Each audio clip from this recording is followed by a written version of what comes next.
The weathered cuneiform tablets discovered in the ruins of Nippur between 1888 and 1900 contain some of the most enigmatic references to civilizational collapse ever found in Mesopotamian literature. Among the thousands of fragments catalogued by the University of Pennsylvania expeditions, a particular group of late-period Sumerian texts stands out for their unusual content, describing what scholars have termed the Great Dissolution. These tablets, dating to approximately 2000 to 1900 BC, represent the final administrative records of a civilization that had dominated Mesopotamia for over a millennium.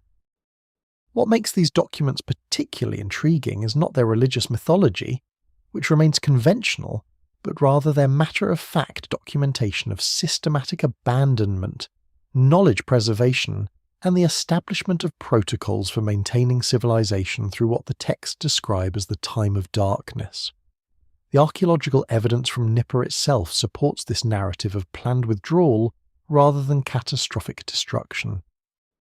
Excavations in the temple precinct revealed careful sealing of chambers, deliberate burial of precious artifacts, and architectural modifications designed to preserve rather than abandon.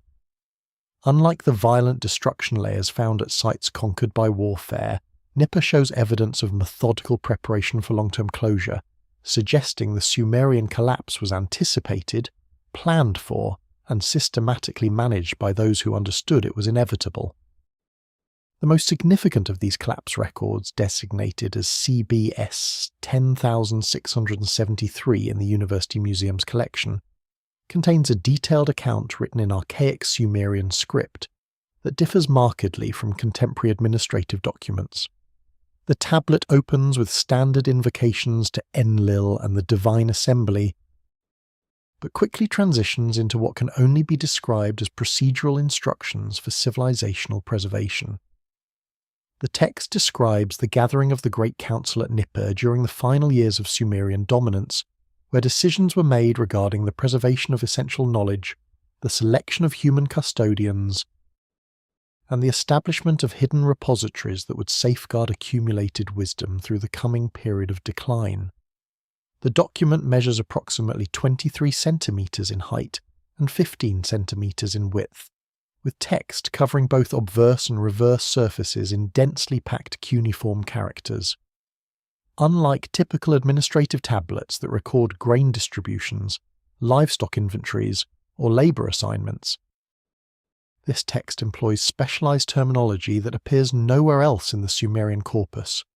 The scribe identifies himself as Ur-Nammu, son of Enlil-Kiag, keeper of the sealed knowledge, a title that suggests specialised training in preservation protocols rather than routine temple administration. The dating formula places the composition during the reign of Ibbi-Sin, the final king of the Ur-Third dynasty, specifically in the third year of his reign, corresponding to approximately 2025 BC. The tablet describes in remarkable detail the procedures for sealing sacred chambers within the Ika temple complex. The text specifies that 7 inner rooms were to be prepared, each dedicated to a different domain of knowledge including mathematics, astronomy, medicine, metallurgy, agriculture, architecture, and what the text calls the divine words, likely referring to religious and literary texts. The sealing procedure involved multiple stages of closure, beginning with the placement of the knowledge tablets in cedar chests treated with preservative compounds. These chests were then positioned within stone chambers whose walls had been lined with fired brick, sealed with bitumen mixed with aromatic resins including frankincense and myrrh. The preservation compound recipe receives unusually detailed specification in the text, indicating its critical importance to the overall preservation strategy. The formula called for 10 parts bitumen from the Hit area along the Euphrates, 3 parts cedar resin from the Lebanese mountains, 2 parts frankincense from southern trade routes, 1 part crystallized mineral salts from evaporated seawater, and trace amounts of metallic copper compounds that modern chemical analysis suggests would have created antimicrobial properties. This compound was to be heated to precise temperatures, The text uses comparative descriptions suggesting approximately 150 to 200 degrees Celsius.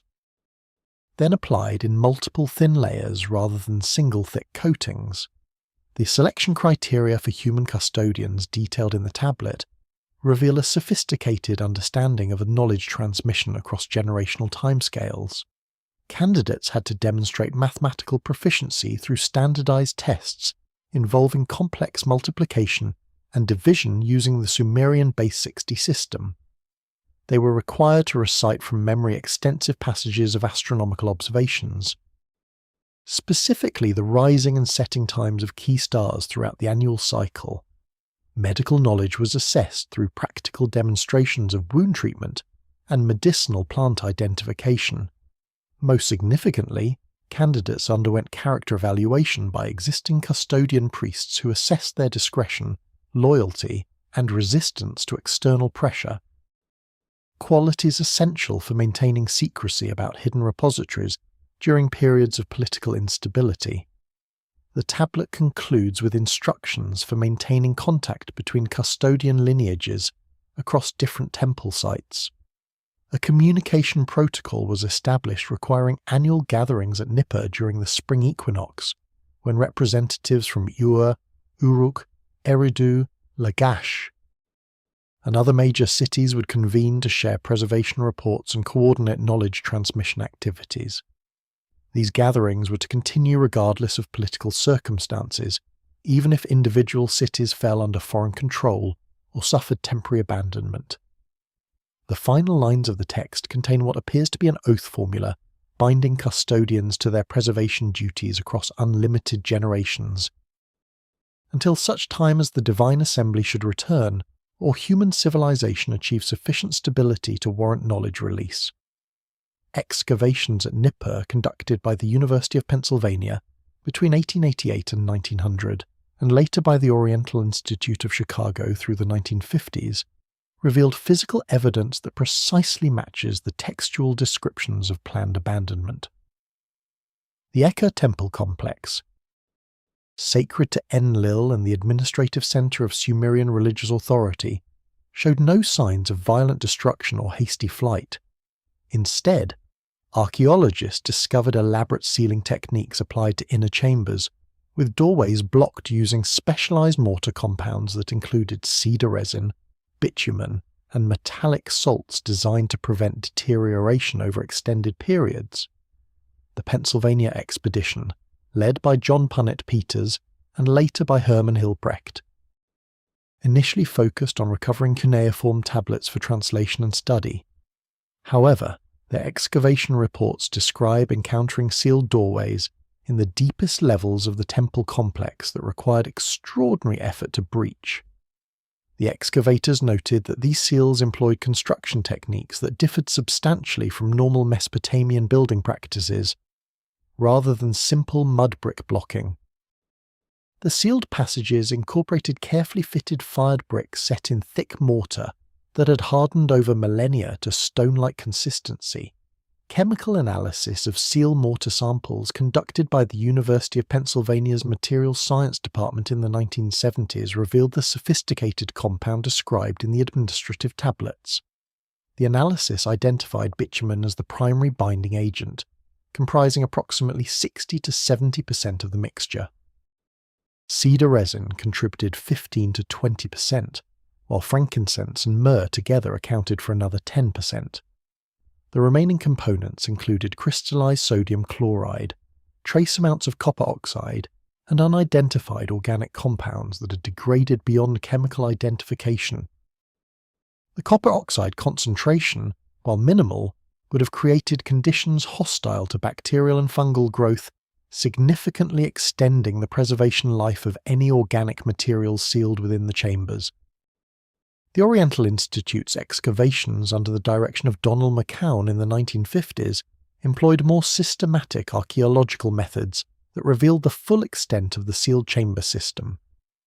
Using careful stratigraphic excavation, the team identified 7 distinct sealed rooms arranged in a roughly circular pattern around a central chamber, exactly matching the textual description of the 7 knowledge domains. Each chamber entrance showed identical sealing techniques, suggesting coordinated construction according to standardized protocols rather than ad hoc closure decisions. Chamber dimensions varied slightly, but averaged approximately 4 meters square with ceiling heights of 3 to 3.5 meters. The walls incorporated architectural features including built-in shelf systems and specially prepared niches that would have accommodated storage containers. Most significantly, each chamber included a sophisticated drainage system with channels carved into the floor leading to collection sumps. These drainage features would have prevented any moisture accumulation from groundwater seepage, maintaining dry conditions essential for preserving clay tablets and other organic materials. The central chamber, larger than the surrounding knowledge rooms at approximately 6 meters square, contained evidence of having housed the coordination functions described in the administrative texts. The excavators discovered mounting points for what appeared to be large wooden cabinets or shelving systems, along with a raised platform that may have served as a reading or consultation table. Carbon dating of charcoal fragments found in the mortar suggested the final sealing occurred between 2000 and 1900 BC, precisely matching the textual dating to the final years of the Urther dynasty. One particularly remarkable discovery involved intact cedar wood fragments preserved within the bitumen seal compound. Dendrochronological analysis of these fragments at the University of Arizona's Laboratory of Tree Ring Research provided absolute dates confirming that the cedar was harvested between 2030 and 2020 BC. This dating precision, possible because ancient Near Eastern cedar chronologies had been established through analysis of timber from multiple archaeological sites, demonstrated that the sealing operations occurred within a very narrow time window, suggesting coordinated execution across multiple temple sites rather than gradual abandonment over extended periods. The sealed chambers at Nippur, while extensively robbed in antiquity, still contained fragmentary evidence of their original contents. Later excavators working in the 1980s discovered small cache deposits that ancient looters had apparently missed, including partial tablet fragments, deteriorated textile remains showing evidence of having been high-quality woven materials, and ceramic vessel sherds from storage containers.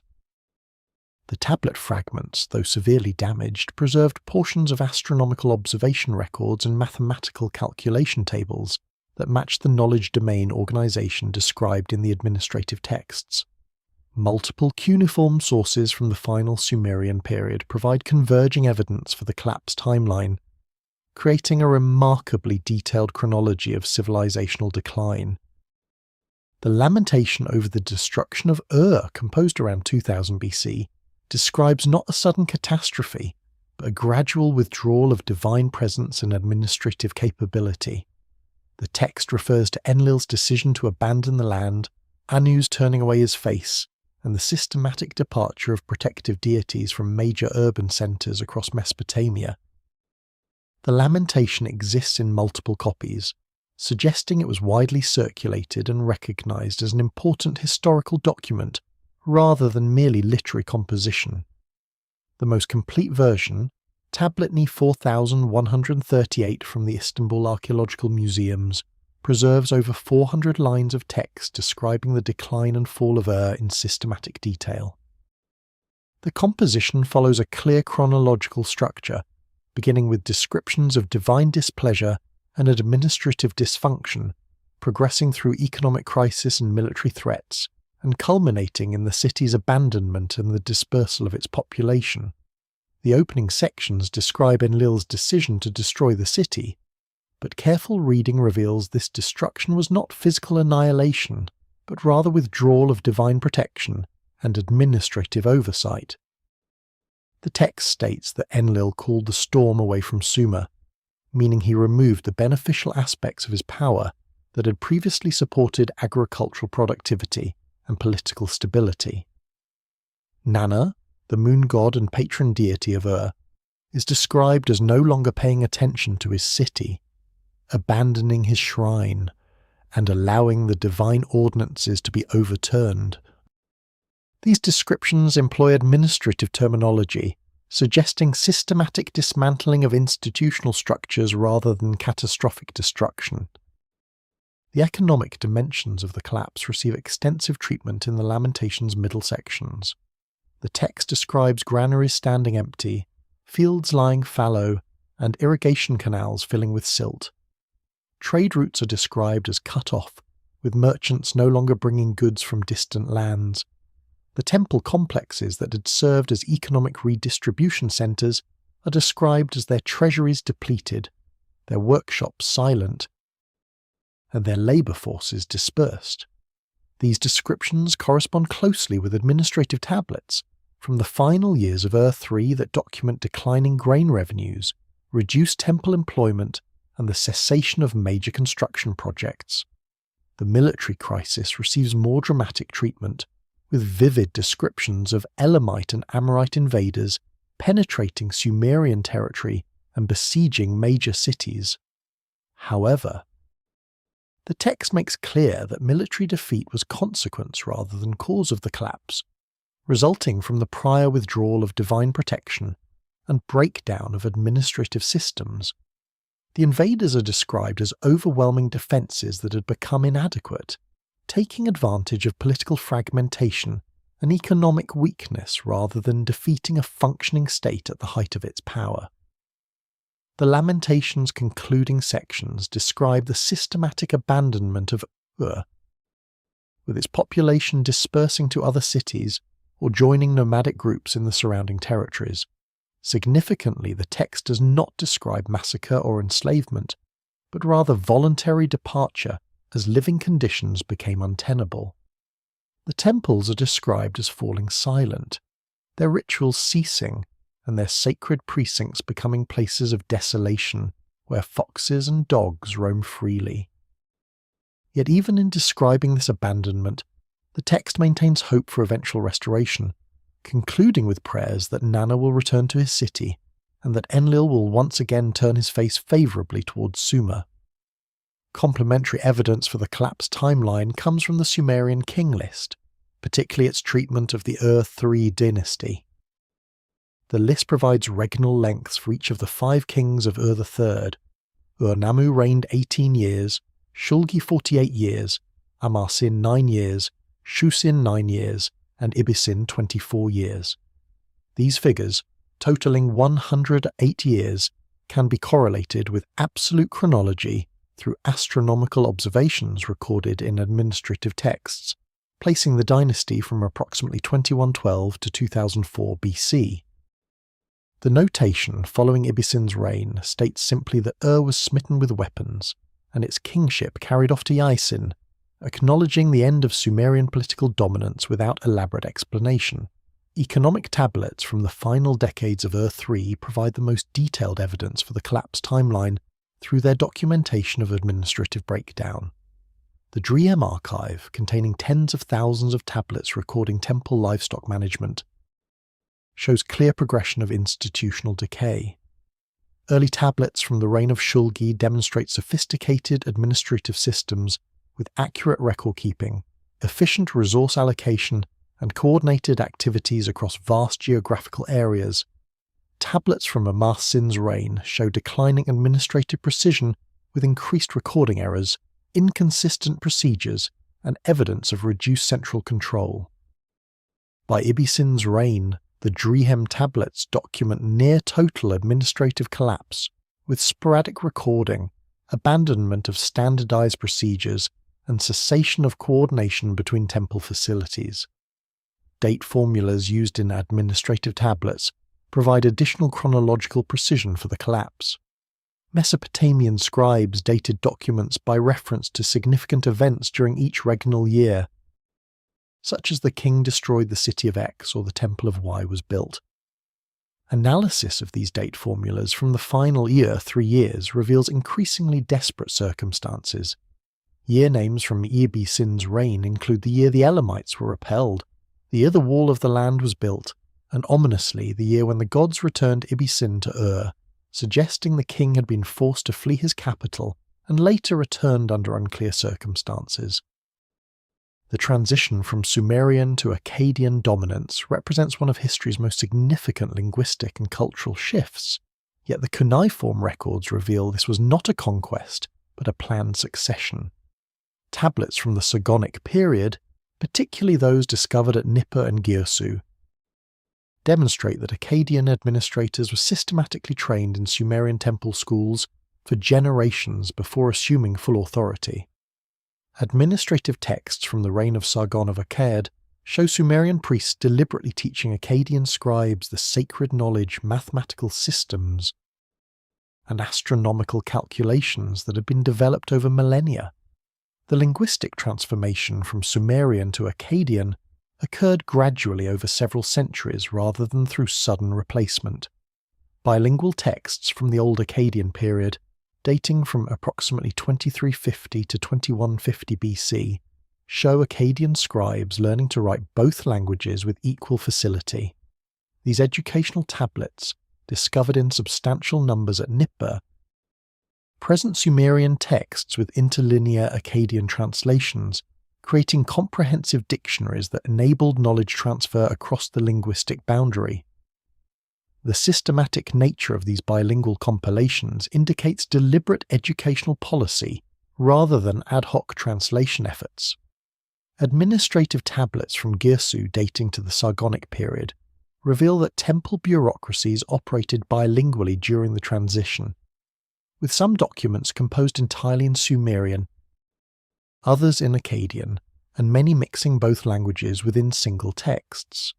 This linguistic flexibility required scribal training programs that produced administrators literate in both languages and competent in the technical vocabularies of multiple knowledge domains. The Girsu archive contains apprenticeship contracts showing young Akkadian-speaking students entering Sumerian temple schools for training periods lasting up to 12 years, indicating the substantial investment required to master the ancient knowledge systems. The mathematical knowledge transfer demonstrates particular care in maintaining precision across the linguistic transition.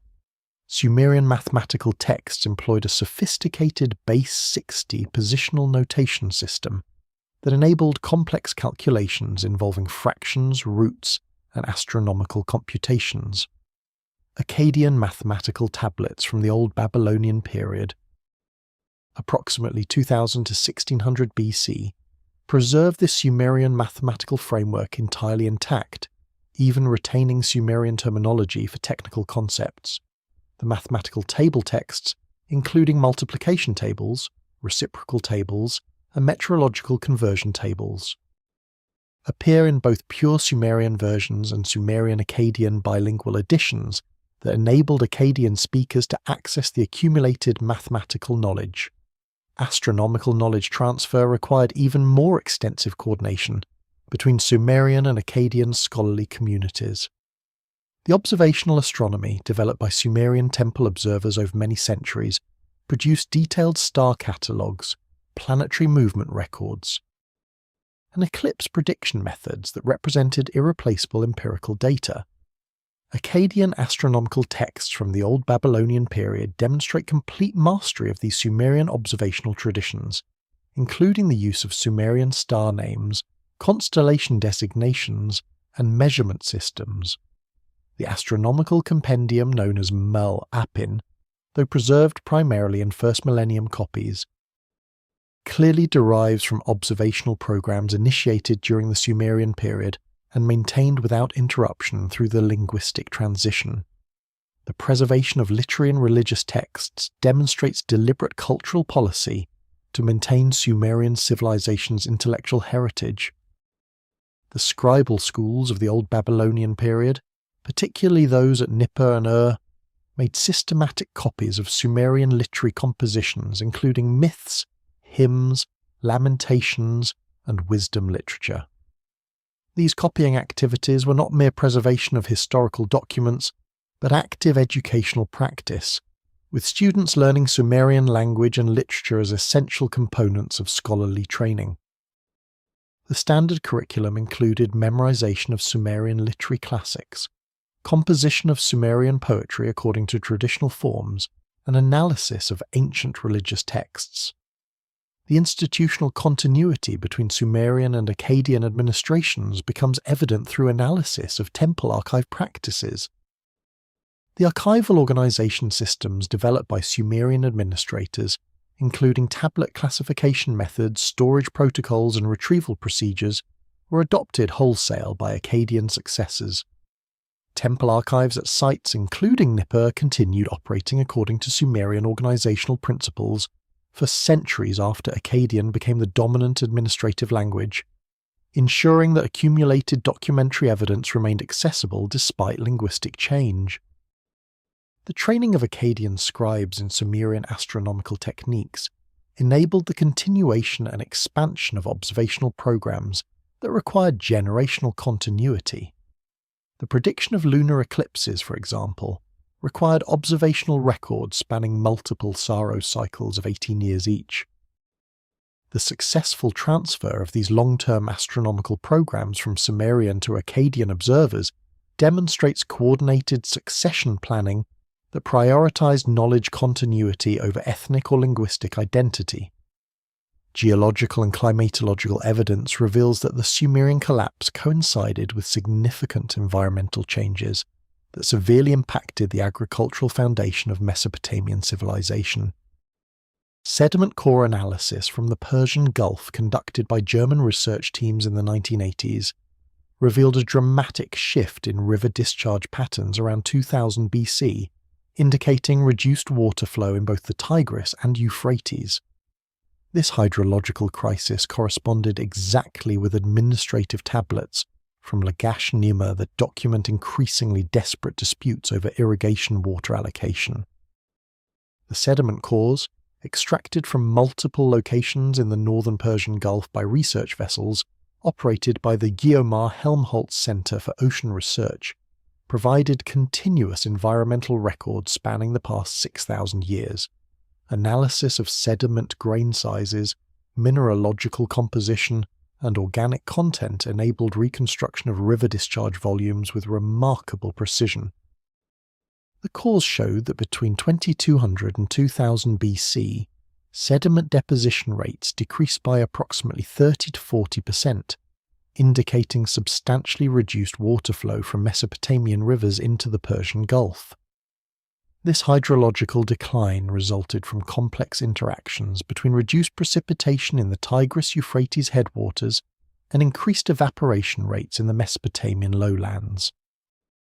Paleoclimatological reconstruction based on oxygen isotope analysis of carbonate deposits from Sorek Cave in Israel, conducted by researchers at Hebrew University, demonstrated that the eastern Mediterranean region experienced significantly reduced rainfall during this period. The isotope data indicated a shift toward more arid conditions beginning around 2200 BC and persisting through the early second millennium, creating a sustained drought that severely impacted the water resources supporting Mesopotamian agriculture. The environmental stress documented in geological records corresponds precisely with economic texts that reveal agricultural crisis in the Sumerian heartland. Administrative tablets from Lagash, particularly those from the archives of the Ensi or Governor Gudea, document elaborate canal construction and maintenance projects designed to maximize agricultural productivity despite declining water availability. These texts describe the excavation of new irrigation channels, the dredging of existing canals to maintain water flow, and the construction of regulating structures to optimize water distribution among competing agricultural districts.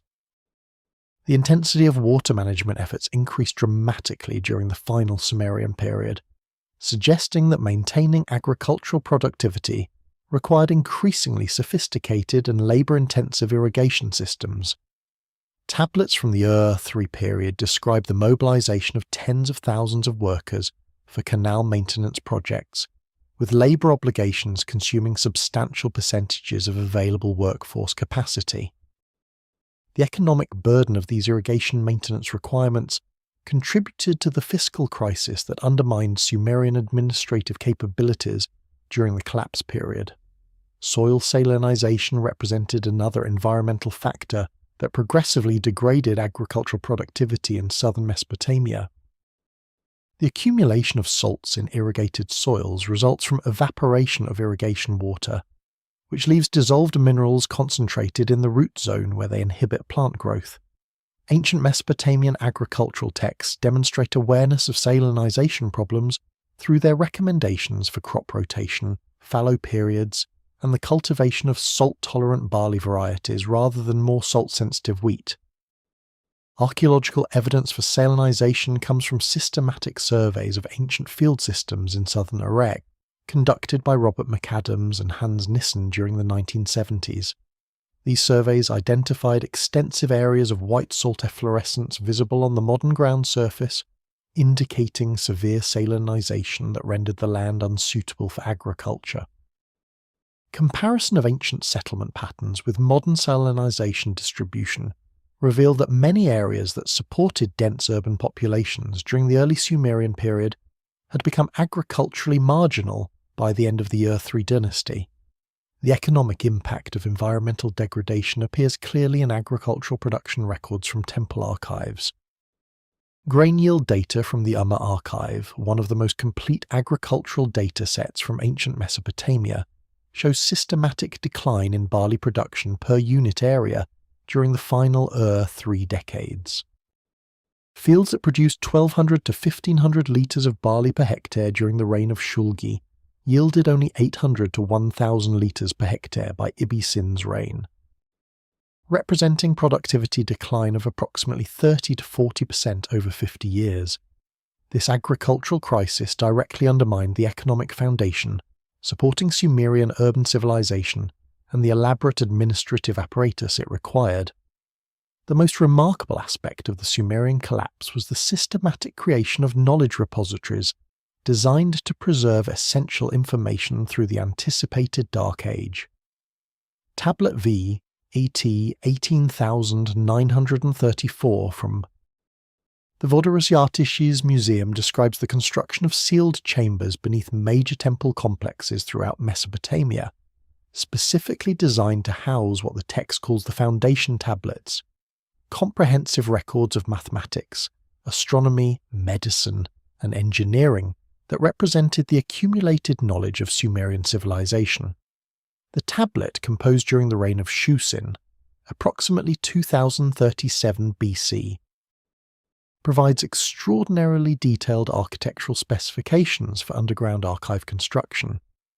The text begins with instructions for site selection, emphasizing the importance of choosing locations with stable bedrock foundations and minimal groundwater infiltration. The preferred construction sites were areas where natural limestone or consolidated clay formations provided solid substrates that would remain stable for millennia. The text specifically warns against construction in areas prone to seasonal flooding or locations where the water table rises above the proposed chamber depth during any part of the annual cycle. The excavation procedures described in the tablet demonstrate sophisticated understanding of underground engineering principles. Workers were instructed to dig vertical shafts to depths exceeding 40 cubits, approximately 20 meters, before beginning horizontal chamber excavation. This approach minimized the risk of collapse during construction by maintaining compressive loads on surrounding soil rather than creating lateral voids that might trigger cave-ins. The vertical shafts were to be lined with fired brick as excavation progressed, creating permanent structural support that would maintain shaft integrity even after construction equipment was removed. Chamber dimensions specified in the text vary according to their intended function, but the primary archive rooms measured approximately 8 cubits square, roughly 4 meters on each side, with ceiling heights of 6 cubits or 3 meters. These dimensions provided sufficient space for extensive tablet storage while maintaining structural stability through arch and vault construction techniques. The text describes the construction of corbelled ceilings, a method where successive courses of brick are offset slightly inward until they meet at the apex, creating self-supporting arch structures without requiring complex formwork or centering during construction. The preservation environment specifications reveal remarkable understanding of the conditions necessary for long-term tablet preservation. The text mandates that chamber walls be constructed using multiple layers of different materials, each serving specific preservation functions. The innermost layer consisted of fired brick plastered with gypsum to create smooth surfaces that would not shed dust or particles onto stored tablets. Behind this inner layer, the text describes a thick barrier of bitumen-soaked reed matting that would prevent moisture penetration from surrounding soil. The outermost structural layer employed massive unfired mud brick that provided thermal mass to moderate temperature fluctuations and structural strength to resist soil pressure. The drainage systems described in the tablet demonstrate particularly sophisticated engineering. Each chamber floor was to be constructed with a slight slope toward collection channels carved into the bedrock or constructed from fitted stone blocks. These channels connected to vertical drainage shafts that extended below the chamber floor level, creating sumps where any infiltrating water would collect without affecting the main storage areas. The text specifies that these drainage sumps should be periodically inspected and cleaned, indicating awareness that long-term maintenance would be necessary to preserve optimal storage conditions. Ventilation systems receive detailed treatment in the Preservation Archive specifications. The text describes the construction of narrow shafts extending from chamber ceilings to ground level, sized to permit air circulation while preventing the entrance of rain, insects, or other contaminants. These ventilation shafts incorporated multiple right-angle turns that created a labyrinth effect, allowing air movement while blocking direct pathways for water or debris. The openings at ground level were to be concealed beneath removable stone slabs or disguised as architectural features of surface buildings, protecting the archives from discovery while maintaining necessary air exchange. The storage furniture specifications provide insight into how tablets were to be organized within the archive chambers. The text describes the construction of wooden shelving systems made from cedar, specifically Lebanese cedar known for its rot resistance and aromatic properties that repel insects. These shelves were to be arranged in multiple tiers reaching from floor to ceiling, maximizing storage capacity within the available space. Tablets were to be stored in standardized orientations with identifying labels visible for easy retrieval, and related texts were to be grouped together in basket containers woven from treated palm fiber. The tablet organization system described in the text established classification categories that would enable future scholars to locate information efficiently. Mathematical texts were to be stored separately from astronomical records, which were distinct from medical compilations, literary works, and administrative procedures. Within each major category, subcategories provided further refinement, with multiplication tables separated from geometric problems, planetary observations distinguished from stellar catalogues, and surgical procedures differentiated from pharmaceutical recipes. The final sections of the Preservation Archive tablet address security measures designed to prevent unauthorized access. The text describes the construction of false chambers and decoy passages that would mislead potential looters or unauthorized investigators. The actual archive entrances were to be carefully concealed behind removable wall sections that match surrounding masonry so precisely that they would be invisible to casual observation. The text includes detailed instructions for constructing hidden locking mechanisms that required specific sequential manipulations to open, ensuring that only properly trained custodians could access the preserved materials. Cuneiform texts from the final Sumerian period describe elaborate procedures for selecting human custodians who would maintain knowledge repositories and preserve cultural traditions through the collapse. Tablet CBS 21,847 outlines detailed criteria for custodian selection, including genealogical requirements, intellectual capabilities, and demonstrated loyalty to preservation principles. The text indicates that these positions were hereditary, establishing priestly lineages specifically tasked with maintaining sealed archives and transmitting essential knowledge across generations. The genealogical requirements establish strict parameters for custodian eligibility based on family lineage and demonstrated multi-generational commitment to scholarly pursuits. Candidates had to trace their ancestry through at least 3 generations of temple service, with particular preference given to families that had produced scribes, astronomers, or physicians in previous generations. This genealogical screening ensured that custodian candidates came from families with proven intellectual capabilities and established loyalty to temple institutions that transcended individual political circumstances. The intellectual assessment procedures described in the tablet reveal sophisticated testing methods designed to evaluate multiple dimensions of cognitive capability. Mathematical competency was tested through progressively difficult calculation problems that assessed not only computational accuracy, but also problem-solving creativity and the ability to develop novel solution methods. Candidates were required to solve complex area calculations for irregular field shapes, determine optimal grain storage volumes for containers of various geometries, and calculate compound interest rates for long-term loans using the base 60 positional system. Astronomical knowledge testing involved both theoretical understanding and practical observational skills.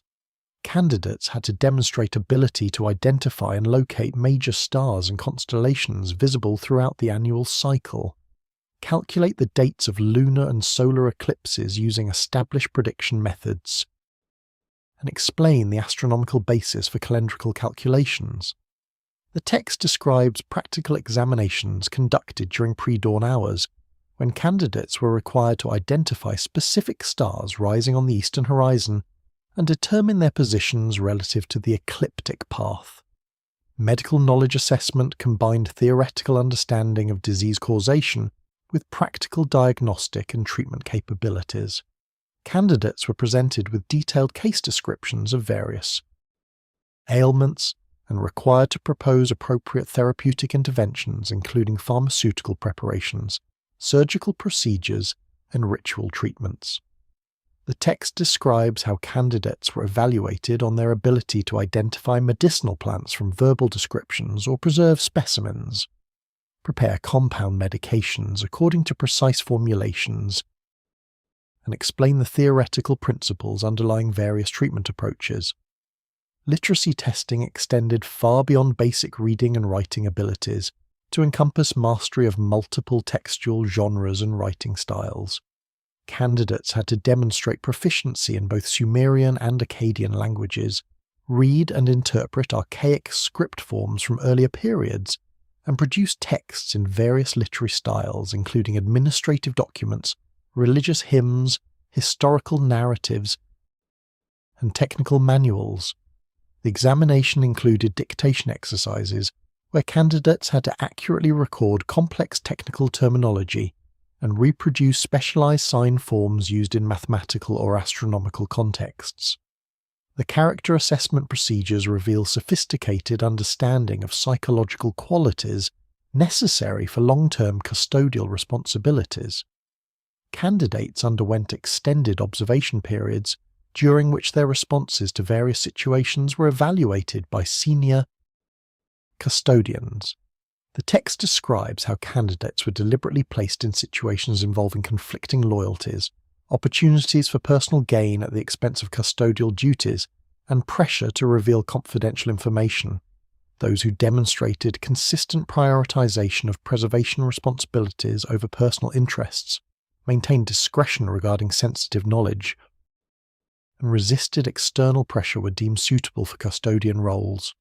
The training program for accepted custodian candidates extended over multiple years and involved progressive revelation of increasingly sensitive knowledge.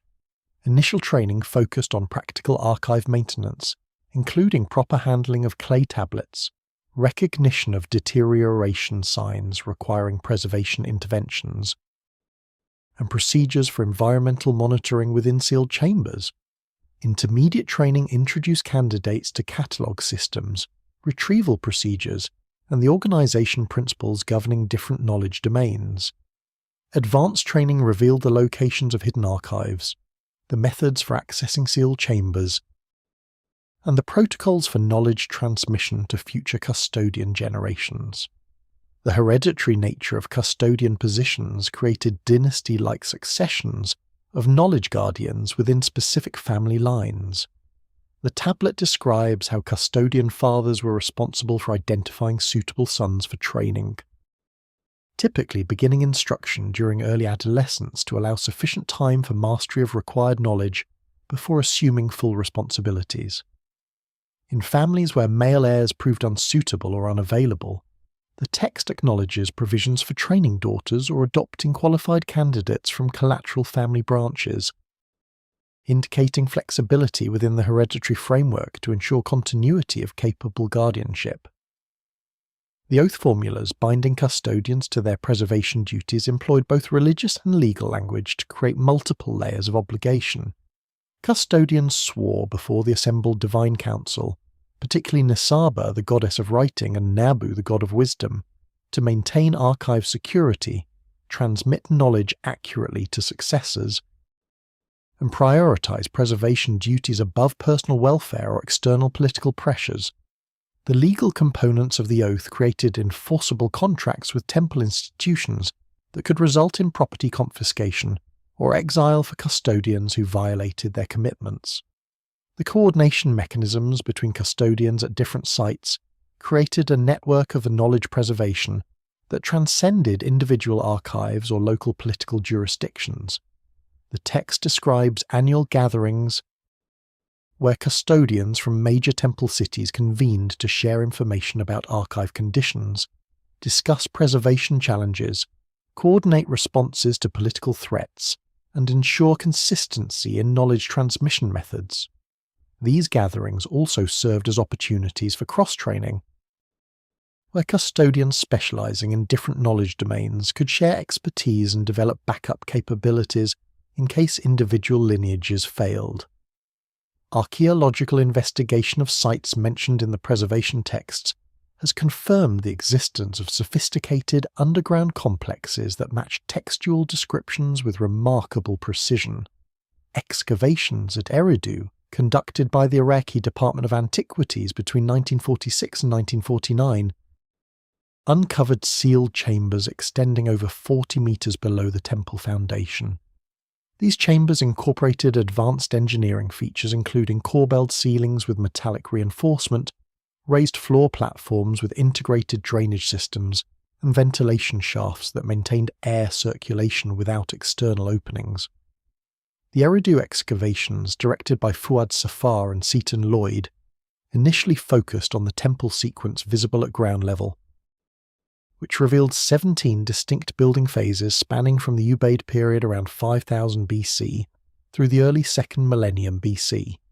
However, during investigation of the deepest temple foundations, the excavators encountered architectural features that suggested extensive subsurface construction, extending far below the visible temple structure.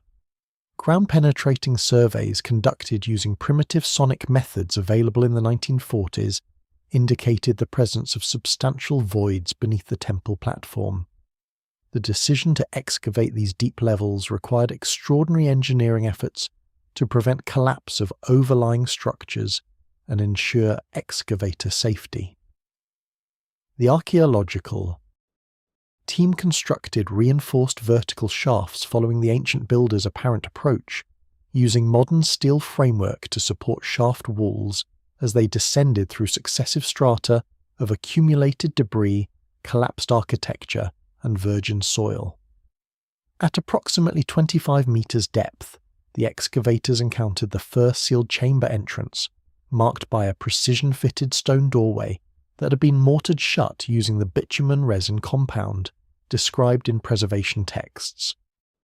The initial chamber measured approximately 4 meters square, with a corbelled ceiling rising to 3 meters at its apex, matching almost exactly the dimension specified in Tablet VAT 18,934. The chamber walls displayed the multi-layer construction described in preservation texts, with inner plastered brick surfaces backed by bitumen-sealed barriers and massive outer structural walls. Chemical analysis of the wall materials confirmed the presence of cedar resin, frankincense, myrrh, and metallic copper compounds in the sealing layers, validating the textual preservation compound formulations. The floor construction demonstrated the sophisticated drainage engineering described in the tablets. The excavators observed that the floor sloped subtly from all walls toward a central collection channel, carved from solid limestone bedrock with precision that maintained consistent gradient across the entire chamber. This channel led to a vertical drainage shaft extending an additional 3 meters below the chamber floor, creating a sump that would collect any moisture infiltration. Inspection of this drainage shaft revealed it contained accumulated mineral deposits from millennia of slow groundwater seepage, demonstrating that the system had functioned as designed to protect the main chamber from water damage. The ventilation system revealed during excavation showed engineering sophistication that exceeded typical ancient Mesopotamian construction. A narrow shaft, approximately 15 centimeters square, extended from the chamber ceiling through more than 40 meters of overlying material to emerge at what had been ground level during the Sumerian period. The shaft incorporated 4 right-angle turns that created a serpentine pathway, preventing direct vertical access while allowing air circulation. The joints between shaft sections employed carefully fitted stone blocks, sealed with the same preservation compound used for chamber walls, ensuring structural integrity while preventing water penetration. Evidence of the wooden shelving systems described in preservation texts survived in the form of mounting holes carved into chamber walls and carbonized wood fragments preserved within the bitumen seal compound. Analysis of these wood fragments confirmed they were Lebanese cedar, matching the textual specifications for archive furniture construction. The arrangement of mounting holes suggested a shelving system with 3 tiers reaching nearly to the ceiling, positioned around all 4 walls to maximize storage capacity. Calculations based on shelf dimensions and typical tablet sizes indicated the chamber could have housed approximately 12 to 15,000 tablets, representing a substantial knowledge repository. The Eridu excavations revealed a network of interconnected chambers arranged in a roughly circular pattern, with passages linking individual archives to a central coordination chamber. This central space, larger than the surrounding storage chambers at approximately 6 meters square, contained architectural features suggesting it served as a consultation and study area where custodians could access materials from multiple knowledge domains. The chamber included a raised stone platform that may have functioned as a reading surface, along with ceramic lamp niches carved into walls to provide illumination for scholarly work conducted underground. The security features identified during excavation matched textual descriptions of concealment and protection measures. Several false chambers and dead-end passages branched from the main access shaft, apparently designed to mislead unauthorized explorers. These decoy spaces contained no preservation features, and some showed evidence of deliberate collapse, suggesting they were intentionally destroyed after construction to make them appear as failed or abandoned sections. The actual archive chamber entrances were concealed behind false wall sections constructed to match surrounding masonry, so precisely that modern excavators initially missed several chambers during preliminary surveys. The locking mechanisms discovered at chamber entrances demonstrated remarkable mechanical sophistication. Rather than simple barred doors or primitive locks, the Eridu chambers employed complex sequential opening systems that required specific manipulations in precise order. One entrance incorporated a series of bronze pins that had to be depressed in a particular sequence before the door-blocking stone could be shifted. Another utilized a rotating stone cylinder with carefully positioned holes that aligned to permit withdrawal of locking bars only when the cylinder was positioned correctly. These mechanisms would have been impossible to operate without detailed knowledge of their design and the correct manipulation sequences. Sumerian mathematical knowledge, preserved in cuneiform tablets and transmitted through Babylonian schools, represents one of the most significant intellectual achievements of ancient civilization. The base 60 numerical system developed by Sumerian mathematicians around 3000 BC continues to influence modern timekeeping and angular measurement. Administrative texts from Nippur and Eridu demonstrate that this sophisticated mathematical framework was deliberately preserved through the collapse period, with training programs established to ensure its transmission to Akkadian and Babylonian successors. The base 60 positional system employed by Sumerian mathematicians enabled calculations of extraordinary sophistication through its use of place value notation and fractional representation. Unlike simple additive systems where numerical symbols are repeated to represent larger quantities, the Sumerian system used position to indicate magnitude, with each position representing successively higher powers of 60. This approach enabled representation of very large numbers using relatively few symbols, and facilitated complex calculations involving multiplication, division, and extraction of roots. The mathematical advantages of base 60 become particularly apparent in calculations involving fractions, where the system's multiple divisors enable precise representation of many common fractional values. The number 60 can be evenly divided by 1, 2, 3, 4, 5, 6, 10, 12, 15, 20, and 30, providing exact fractional notation for many values that require approximation in base 10 systems. This divisibility made base 60 particularly suitable for practical applications, including land measurement, volume calculation, and time tracking where fractional precision was essential. Multiplication tables preserved on cuneiform tablets from Nippur and Eridu demonstrate the pedagogical methods used to transmit mathematical knowledge through successive generations of scribal students. These tables, found in substantial numbers among Old Babylonian school texts dating to approximately 2000 to 1600 BC, preserve Sumerian numerical systems and calculation methods entirely intact, despite the linguistic transition to Akkadian. The tables typically present products of a single multiplier with successive integers, enabling students to memorize essential calculations while developing understanding of multiplicative relationships. The standard multiplication tables extended from 1 to 20 and included important intermediate values, including 30, 40, and 50. Complete mastery of these tables enabled scribes to perform complex calculations through decomposition of larger problems into combinations of memorized values. Archaeological evidence suggests that students spent months or even years mastering multiplication tables before progressing to more advanced mathematical operations, indicating the fundamental importance of this knowledge to scribal education and administrative competence. Reciprocal tables represent another crucial component of the preserved Sumerian mathematical legacy, enabling division calculations through multiplication by inverse values. These tables listed numbers alongside their reciprocals expressed in base 60 notation, allowing scribes to convert division problems into multiplication operations that were easier to calculate using memorized tables. The standard reciprocal tables included all regular sexagesimal numbers up to 81, meaning numbers whose prime factorization included only 2s, 3s, and 5s that could be represented exactly in base 60. The geometric knowledge preserved in Sumerian mathematical texts demonstrates sophisticated understanding of area calculations, volume determinations, and proportional relationships. Problem texts from Nippur present complex geometric scenarios involving irregular field shapes, truncated pyramids, and circular segments that required advanced mathematical techniques for accurate solution.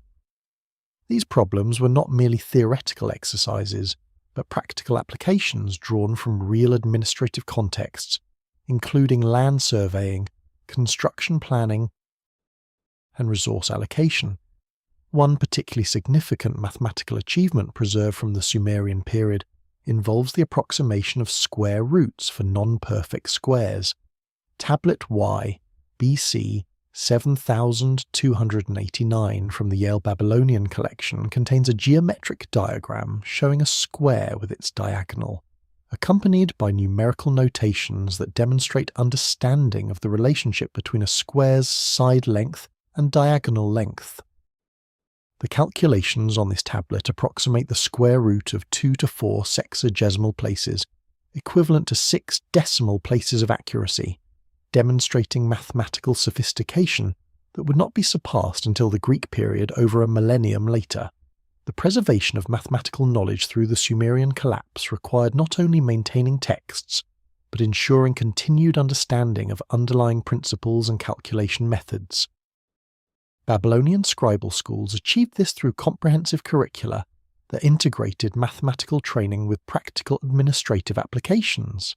Students learned calculation methods through solving progressively complex problems drawn from real contexts they would encounter in temple or palace administration, ensuring that mathematical knowledge remained practically relevant rather than becoming abstract scholarly exercise divorced from application. The continuity of mathematical terminology across the linguistic transition from Sumerian to Akkadian demonstrates deliberate preservation policies that maintained technical precision despite language change.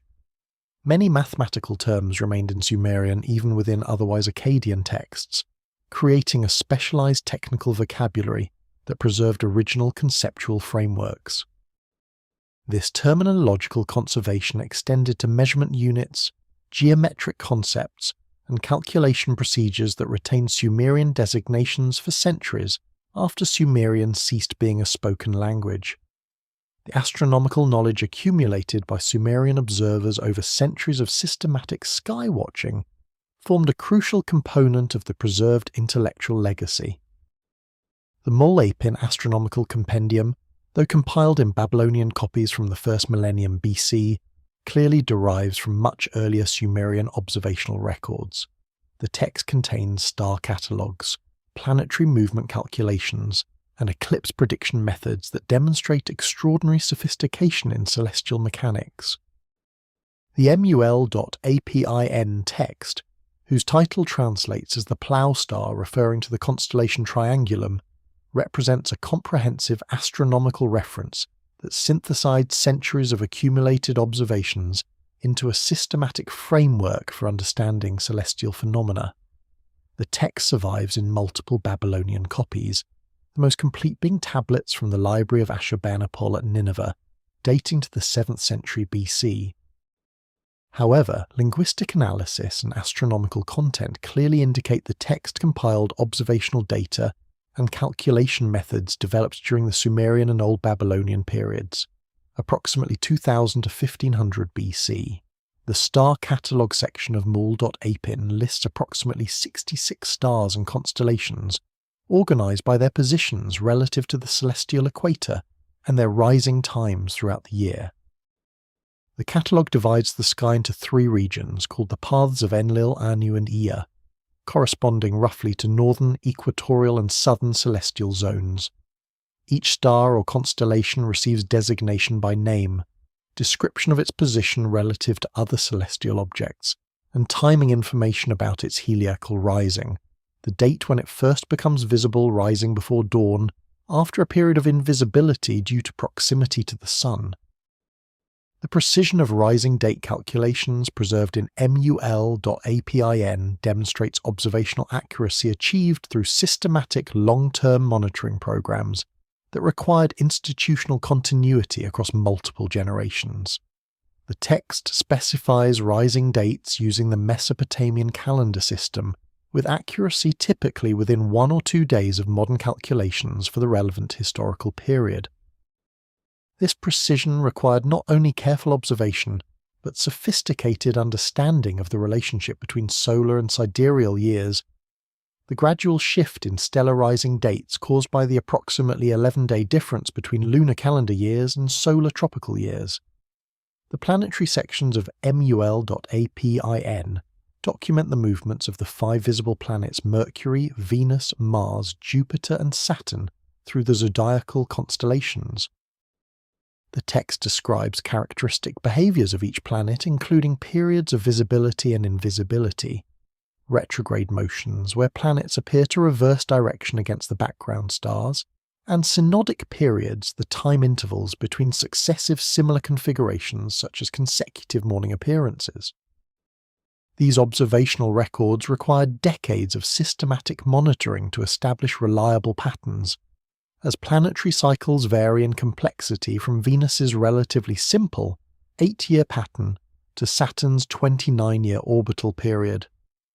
The eclipse prediction methods preserved in later sections of emwool.apin and related astronomical texts demonstrate understanding of the Saros cycle, an approximately 18-year period after which lunar eclipses repeat with similar characteristics.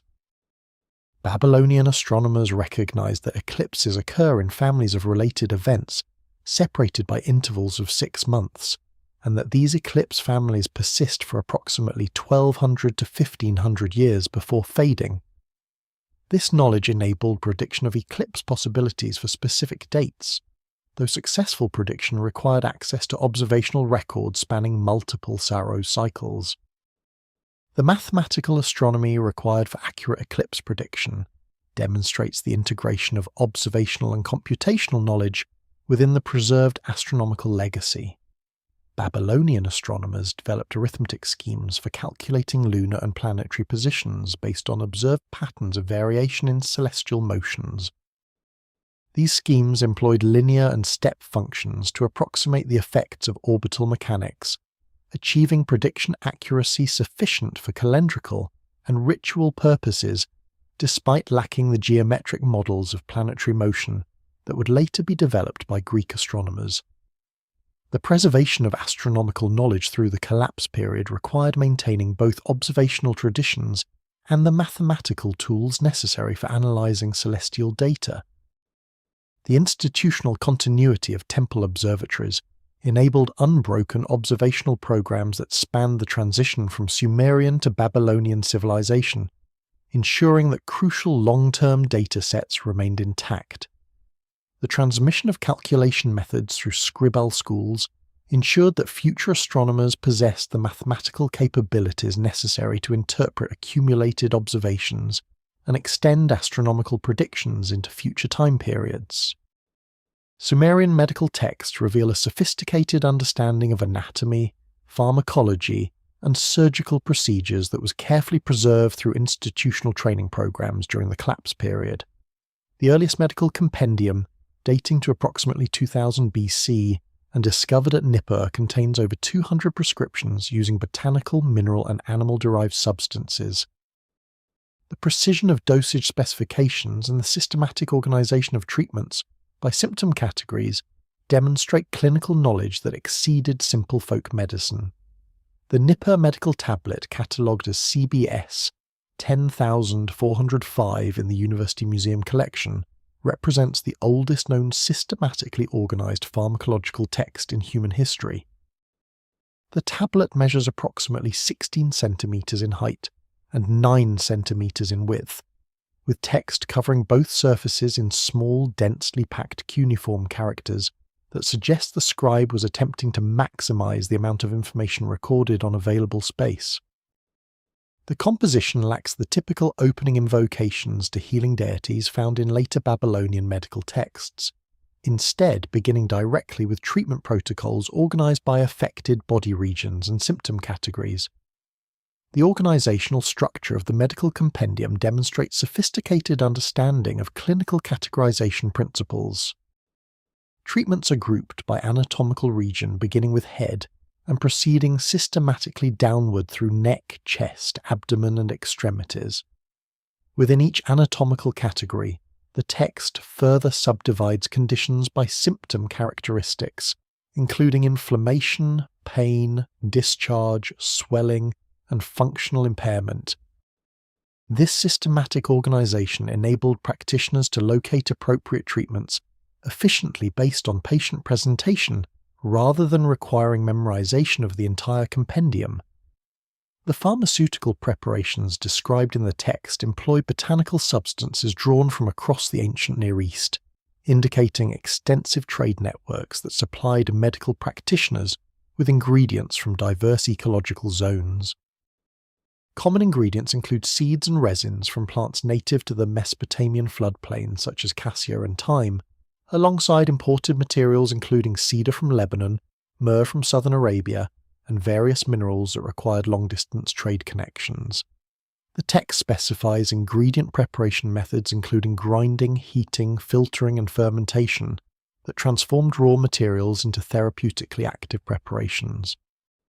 Dosage specifications demonstrate remarkable precision for an ancient medical text, employing standardized weight and volume measurements that enabled reproducible pharmaceutical preparations.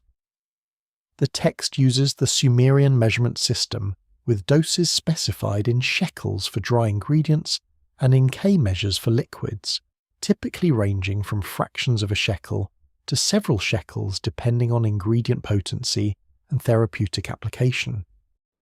Some prescriptions include explicit warnings about maximum safe dosages or toxic effects associated with excessive administration, indicating empirical knowledge of dose-response relationships. The route of administration varies according to the condition being treated, with the text describing oral medications, topical applications, suppositories, and inhalations. Oral preparations typically involved mixing active ingredients with beer, wine, or milk to improve palatability and absorption. Topical medications employed oil or fat bases that enabled sustained contact between medicinal compounds and affected skin areas. The text includes specific instructions for preparation timing, storage conditions, and shelf life that demonstrate understanding of pharmaceutical stability and degradation processes. Several prescriptions in the compendium describe surgical procedures alongside pharmaceutical treatments, indicating integration of multiple therapeutic modalities within Sumerian medical practice. The text describes wound debridement techniques, abscess drainage procedures, and what appears to be trepanation for head injuries, though the descriptions are fragmentary and their interpretation remains somewhat uncertain. The surgical instructions include specifications for instrument sterilization using fire or boiling water, suggesting awareness of infection risks associated with invasive procedures. The preservation of medical knowledge through the collapse period occurred primarily through apprenticeship relationships between experienced healers and students, who learned through direct observation and supervised practice. Unlike mathematical or astronomical knowledge that could be effectively transmitted through written texts and abstract instruction, medical expertise required hands-on training with actual patients to develop diagnostic skills and treatment judgment. Temple complexes maintained medical training programs where students learned pharmaceutical preparation, patient examination techniques, and therapeutic decision-making under supervision of established practitioners. The continuity of medical knowledge across the Sumerian to Babylonian transition appears in old Babylonian medical texts that preserve Sumerian pharmaceutical formulations and treatment protocols in translated form. These later texts often retain Sumerian terminology for medicinal plants and preparation methods even within otherwise Akkadian compositions, creating technical vocabularies that maintained linguistic connections to original sources. The preservation of Sumerian plant names proved particularly important because botanical identification across languages required precise terminology to ensure practitioners use correct species with appropriate medicinal properties. The medical training curriculum described in administrative texts from Babylonian scribal schools included memorization of standard pharmaceutical preparations, study of diagnostic techniques, and practical instruction in patient examination. Students learned to recognize symptoms associated with specific disease conditions, select appropriate treatments from the preserved pharmacological repertoire, and modify standard preparations based on individual patient characteristics. The training extended over multiple years and concluded with examinations where candidates demonstrated competency in diagnosis and treatment before being certified as qualified medical practitioners. The metallurgical achievements of Sumerian civilization, particularly in bronze production and precious metal working, represented technological knowledge that required systematic preservation through apprenticeship programs and encoded technical manuals. Cuneiform tablets from Girsu describe detailed procedures for ore purification, alloy composition ratios, and casting techniques that produce bronze implements with properties optimized for specific applications. The metallurgical texts from Girsu, dating to the early dynastic period around 2600 to 2400 BC, provide the earliest written documentation of metal working procedures in Mesopotamia. These tablets, discovered during French excavations led by Ernest de Sarzec between 1877 and 1900, describe sophisticated understanding of pyrometallurgical processes, including ore roasting, reduction smelting, and alloy preparation. The texts employ specialized technical vocabulary that indicates metallurgy had developed as a distinct craft discipline with standardized terminology and systematic procedural knowledge. The copper ore processing procedures described in these texts demonstrate understanding of mineralogical principles necessary for efficient metal extraction. The text distinguishes between different copper ore types, including malachite, azurite, and native copper, specifying different processing methods appropriate for each ore variety. Malachite and azurite, both copper carbonate minerals, required roasting in oxidizing atmospheres to drive off carbon dioxide before reduction smelting could extract metallic copper. Native copper, already in metallic form, required only melting and refining to remove impurities without chemical reduction processes. The smelting procedures specify furnace construction details, fuel requirements, and temperature control methods necessary for successful metal extraction. The texts describe furnaces constructed from fire-resistant clay bricks, with internal dimensions approximately 0.5 meter in diameter and similar height. Charcoal served as the primary fuel, with text specifications indicating consumption rates of approximately 10 to 15 kilograms of charcoal per kilogram of copper produced. Air supply to the furnace occurred through bellows-driven tuyères, ceramic tubes that directed airflow into the combustion zone to achieve temperatures exceeding 1000 degrees Celsius necessary for copper reduction. The bronze alloy formulations documented in the metallurgical texts demonstrate empirical optimization of composition ratios to achieve desired mechanical properties. The standard bronze composition for tools and weapons consisted of approximately 90% copper and 10% tin, producing alloys with hardness substantially exceeding pure copper while maintaining adequate ductility for shaping through forging or cold working. The texts describe variations in tin content for different applications, with higher tin percentages up to 15 or 20% used for casting complex shapes that required good fluidity in molten state, while lower tin contents around 5 to 7% produced alloys suitable for items requiring extensive mechanical working. The source of tin for bronze production represents one of ancient metallurgy's persistent mysteries, as tin ores occur rarely in the ancient Near East, and the metallurgical texts provide limited information about tin procurement.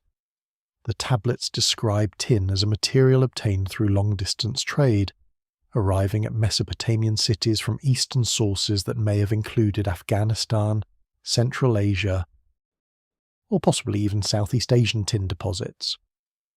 The high value placed on tin in economic texts reflects its scarcity and the dependence of bronze production on maintaining trade networks that spanned thousands of kilometers.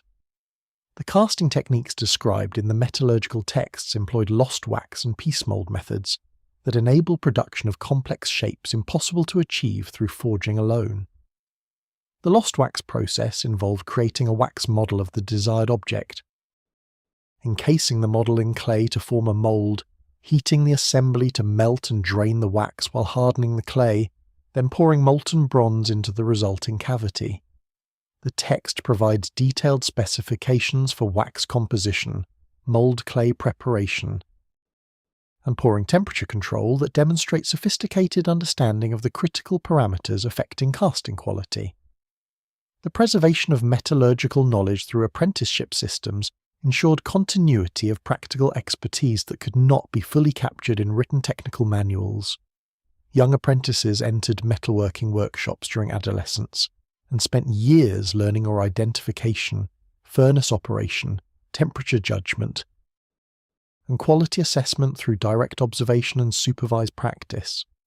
The master metallurgists who supervised these training programs possessed experiential knowledge accumulated over decades of practice that enabled them to judge ore quality, assess furnace conditions, and troubleshoot processing problems through sensory observations, including visual assessment of metal color, evaluation of slag characteristics, and interpretation of furnace sounds. The economic importance of metallurgy to Sumerian civilization ensured that bronze working knowledge received priority in preservation efforts during the collapse period. Temple and palace workshops maintained metallurgical operations throughout the transition from Sumerian to Babylonian control, providing continuity of training environments where apprentices could learn established techniques. The institutional stability of these workshops enabled transmission of procedural knowledge across the linguistic and political transition, ensuring that bronze production capabilities remained intact despite broader civilizational disruption. The sophisticated irrigation agriculture that supported Sumerian urban civilization began experiencing systemic failures during the final centuries of Sumerian dominance, contributing significantly to the collapse. Administrative texts from Lagash dating to the 21st century BC document increasing soil salinization problems that resulted from centuries of intensive irrigation without adequate drainage. The texts describe fields that once produced abundant barley becoming progressively less productive, with crop yields declining by 30 to 50% over several generations. The agricultural crisis documented in Lagash administrative tablets reflects fundamental limitations of irrigation farming in arid environments where evaporation rates exceed precipitation. When irrigation water evaporates from soil surfaces or transpires through growing plants, dissolved mineral salts concentrate in the root zone rather than being flushed away by rainfall. Over repeated irrigation cycles spanning decades and centuries, salt accumulation reaches levels that inhibit plant growth, eventually rendering fields unsuitable for cultivation of salt-sensitive crops. The Sumerian agricultural system lacked adequate drainage infrastructure to prevent this progressive salinization, creating an environmental crisis that undermined the civilization's economic foundation. The Lagash Agricultural Archives, discovered during excavations conducted by the University of Pennsylvania and the Institute of Fine Arts between 1968 and 1990, contain thousands of tablets documenting field assignments, crop production, and irrigation management across several generations of Sumerian administration.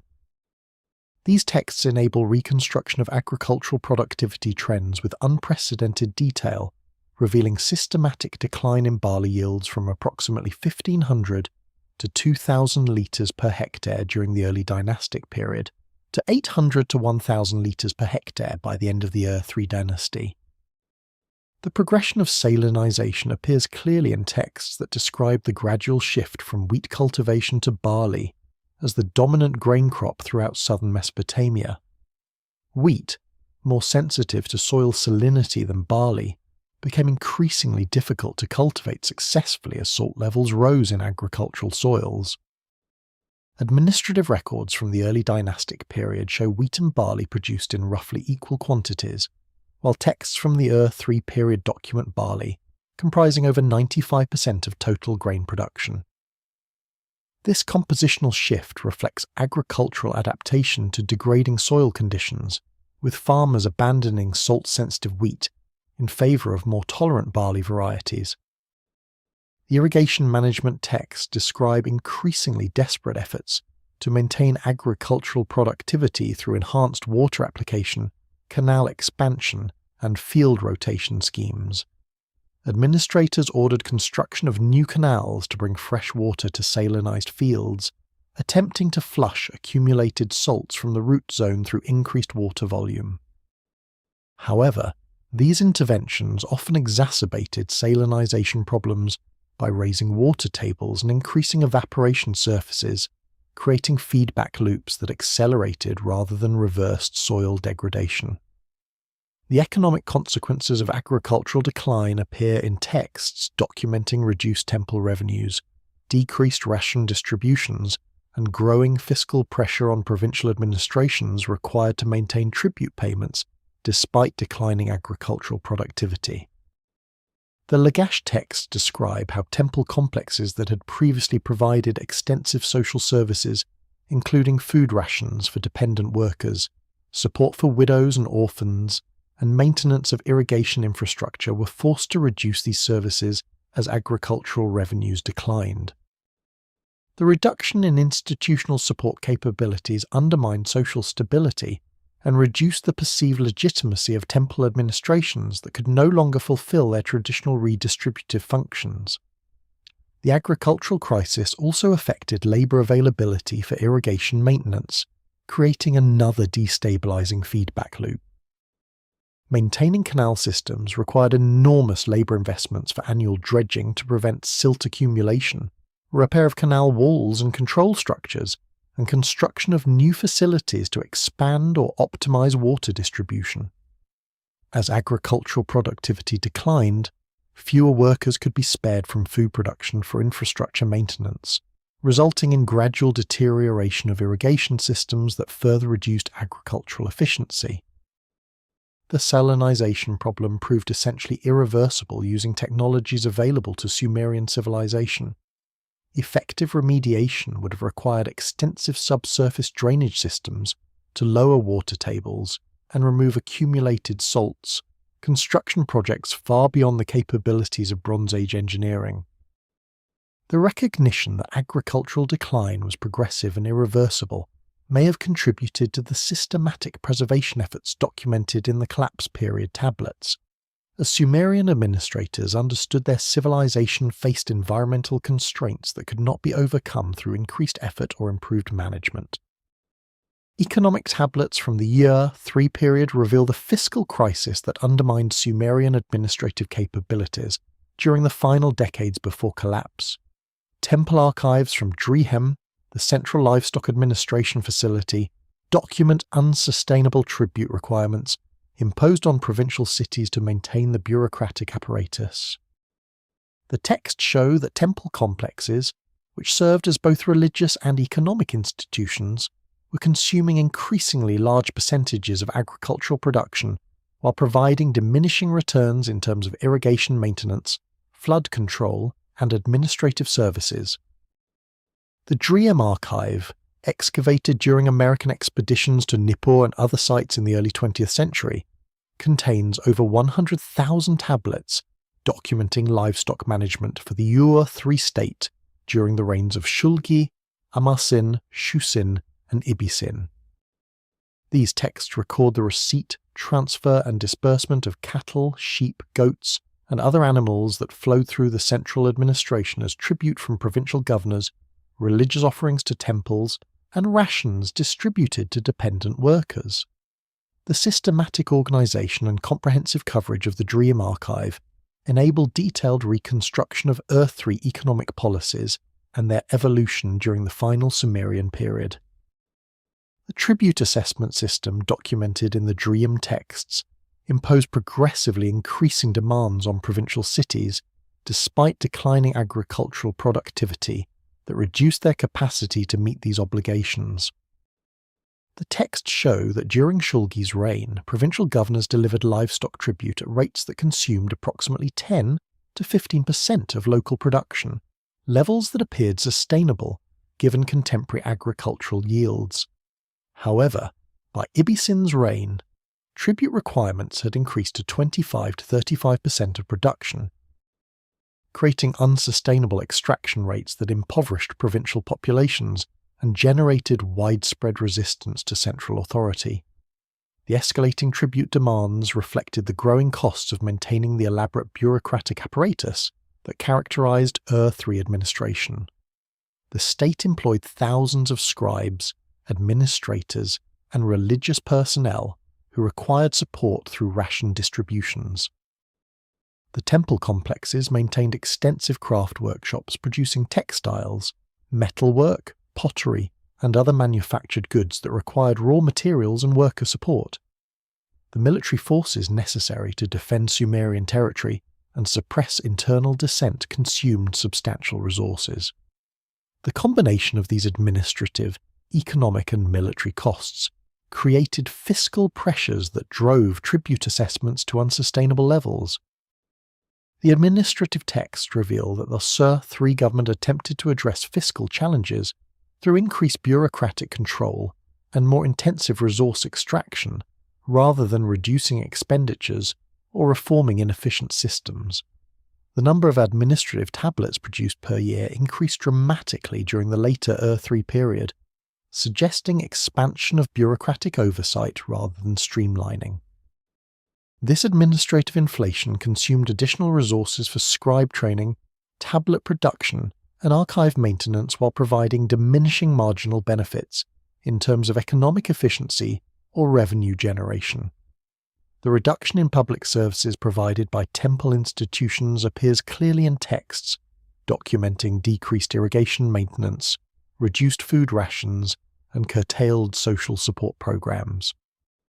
Earlier III texts describe extensive canal dredging projects, regular maintenance of water-controlled structures, and systematic attention to irrigation system optimization. Later texts show dramatic reduction in these activities, with canal maintenance becoming sporadic and reactive rather than systematic and preventive. The deterioration of irrigation infrastructure reduced agricultural productivity, creating additional fiscal pressure that further limited the state's capacity to provide public services. The ration distribution texts document progressive reduction in food allocations to dependent workers, indicating declining real wages for the labour force supporting temple and state operations. Earlier III ration texts show workers receiving approximately 50 to 60 litres of barley per month, sufficient to support themselves and dependents with modest surplus. Later texts show rations reduced to 30 to 40 litres per month, levels barely adequate for subsistence and insufficient to support families. These ration reductions created incentives for workers to abandon temple service and seek alternative livelihoods, reducing the available labour force for state operations and creating additional administrative challenges. The fiscal crisis undermined the Year III state's ability to respond effectively to external military threats and internal economic challenges. The texts describe how tribute collection became increasingly coercive, with military forces deployed to compel compliance from recalcitrant provincial cities. These enforcement actions consumed military resources that might otherwise have been available for defence against external threats, while alienating provincial populations whose loyalty was essential for state stability. While the Sumerian collapse was primarily driven by internal factors, external military pressures from Amorite tribal groups accelerated the final dissolution of central authority. Royal inscriptions from the last king of Ur describe increasingly desperate defensive measures as pastoral nomads from the western deserts began penetrating the agricultural heartland. The Sumerian king list's final entries describe the kingship being carried off to foreign lands, acknowledging that political authority had shifted to non-Sumerian dynasties. The Amorite infiltration of Mesopotamia represented a gradual process extending over several generations rather than a sudden invasion. These pastoral nomads, originating from the Syrian desert and the territories west of the Euphrates, had maintained economic relationships with Sumerian cities for centuries through trade in livestock, textiles, and other pastoral products. However, during the late Ur III period, the combination of climate change that reduced deserts' carrying capacity and weakening Sumerian frontier defences created opportunities for Amorite groups to transition from seasonal migration to permanent settlement within Mesopotamian territory. The royal inscriptions from Shusin's reign document the construction of a massive defensive wall intended to exclude the Amorites from Sumerian territory. This structure, described in year-name formulas as the wall that keeps away the Tidnum, using an alternate designation for Amorite groups, apparently extended across a substantial portion of the frontier between settled agricultural areas and the western desert. However, the practical effectiveness of this defensive barrier proved limited, Subsequent texts describe continued Amorite penetration despite its construction. The defensive measures described in late Ur 3 texts reveal the strain that military challenges imposed on an already weakened state. Ibisin's inscriptions describe campaigns against Amorite incursions, defensive preparations in provincial cities, and efforts to maintain control over territories threatened by nomadic infiltration. However, these military operations required resources that competed with economic needs and administrative requirements, creating impossible allocation decisions for a government already facing fiscal crisis and agricultural decline.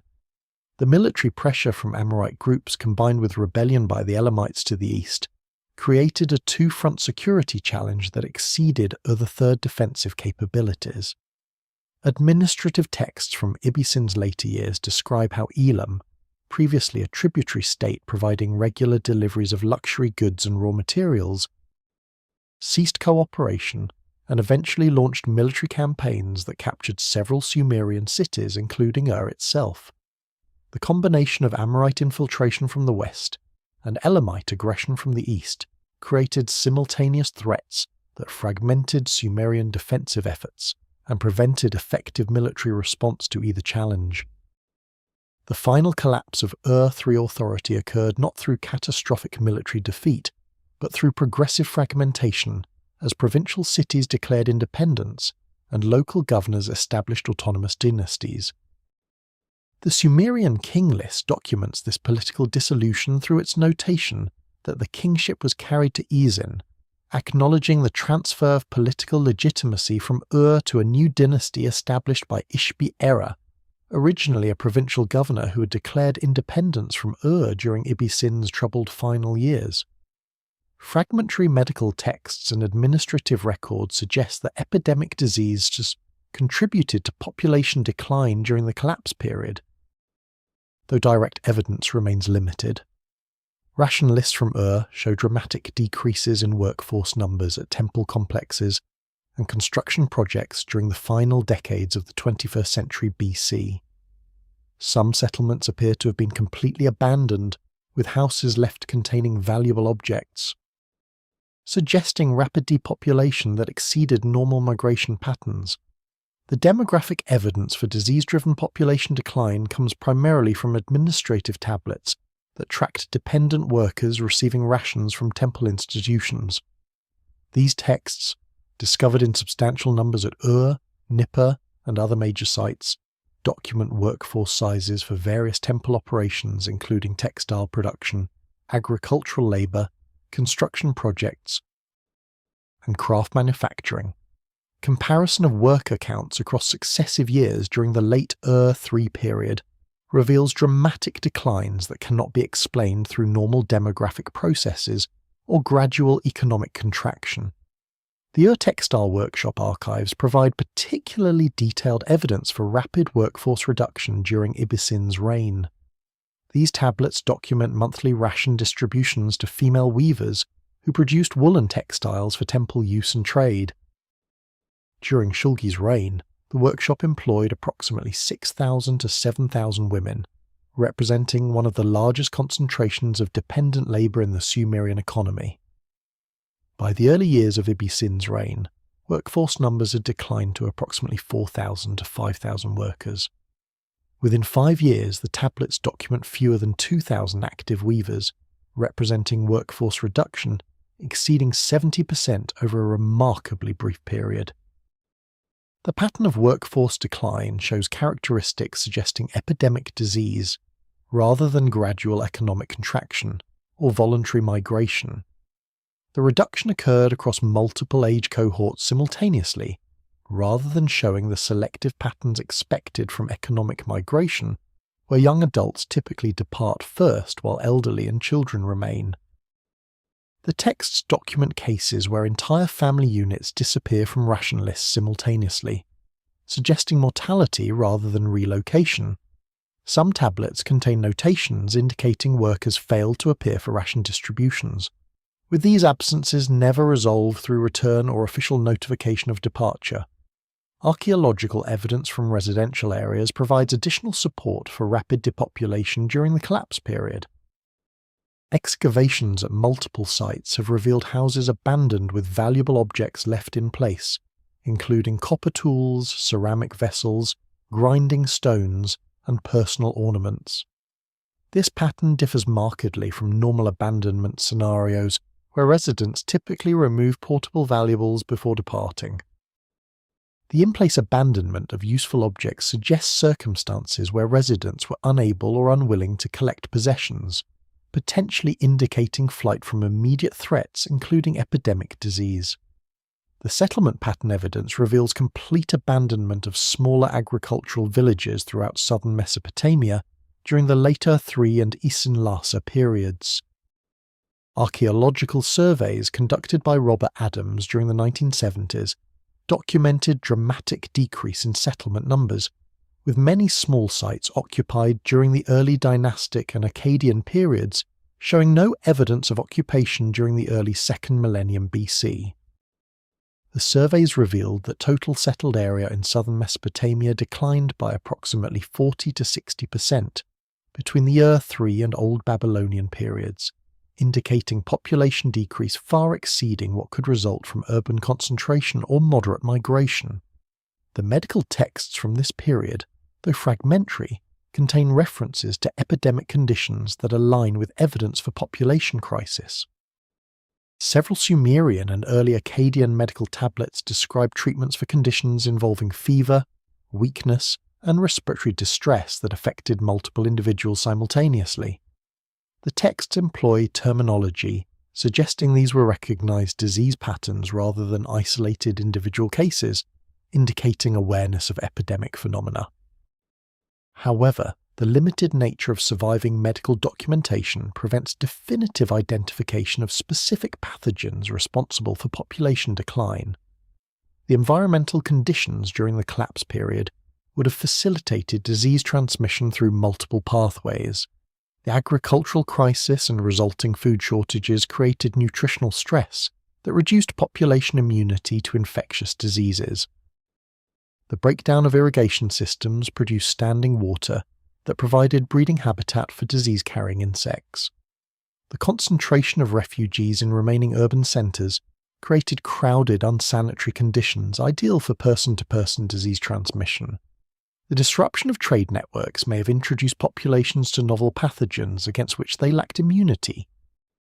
Around 2100 to 2000 BC, experienced significant climate disruption, including reduced precipitation and increased temperature variability that would have stressed agricultural systems and potentially influenced disease ecology.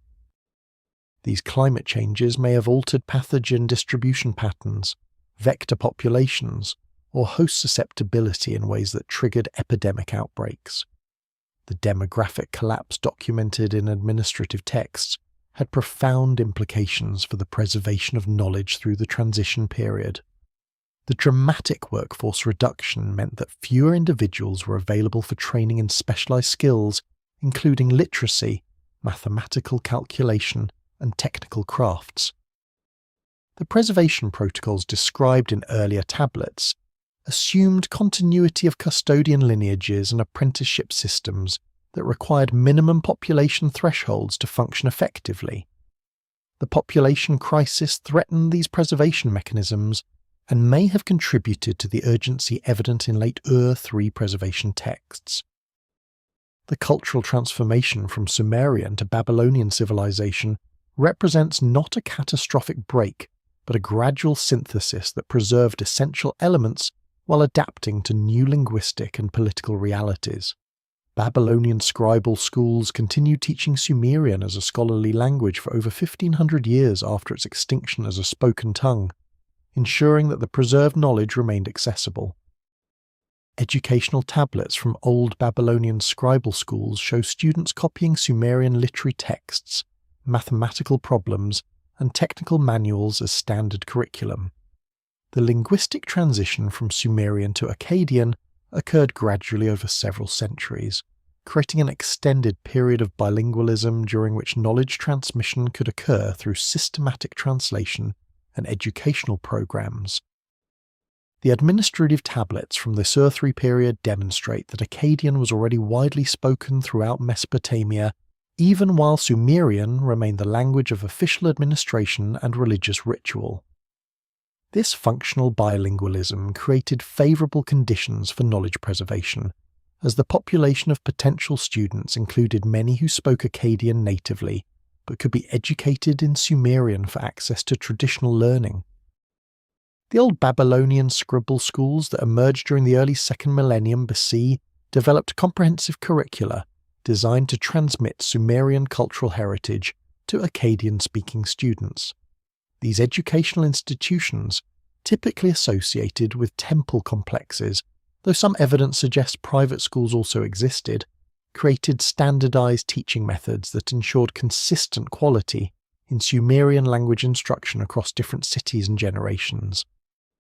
The archaeological recovery of thousands of school exercise tablets from sites including Nippur, and Sippar provides detailed evidence for these educational programs and their effectiveness in preserving Sumerian knowledge.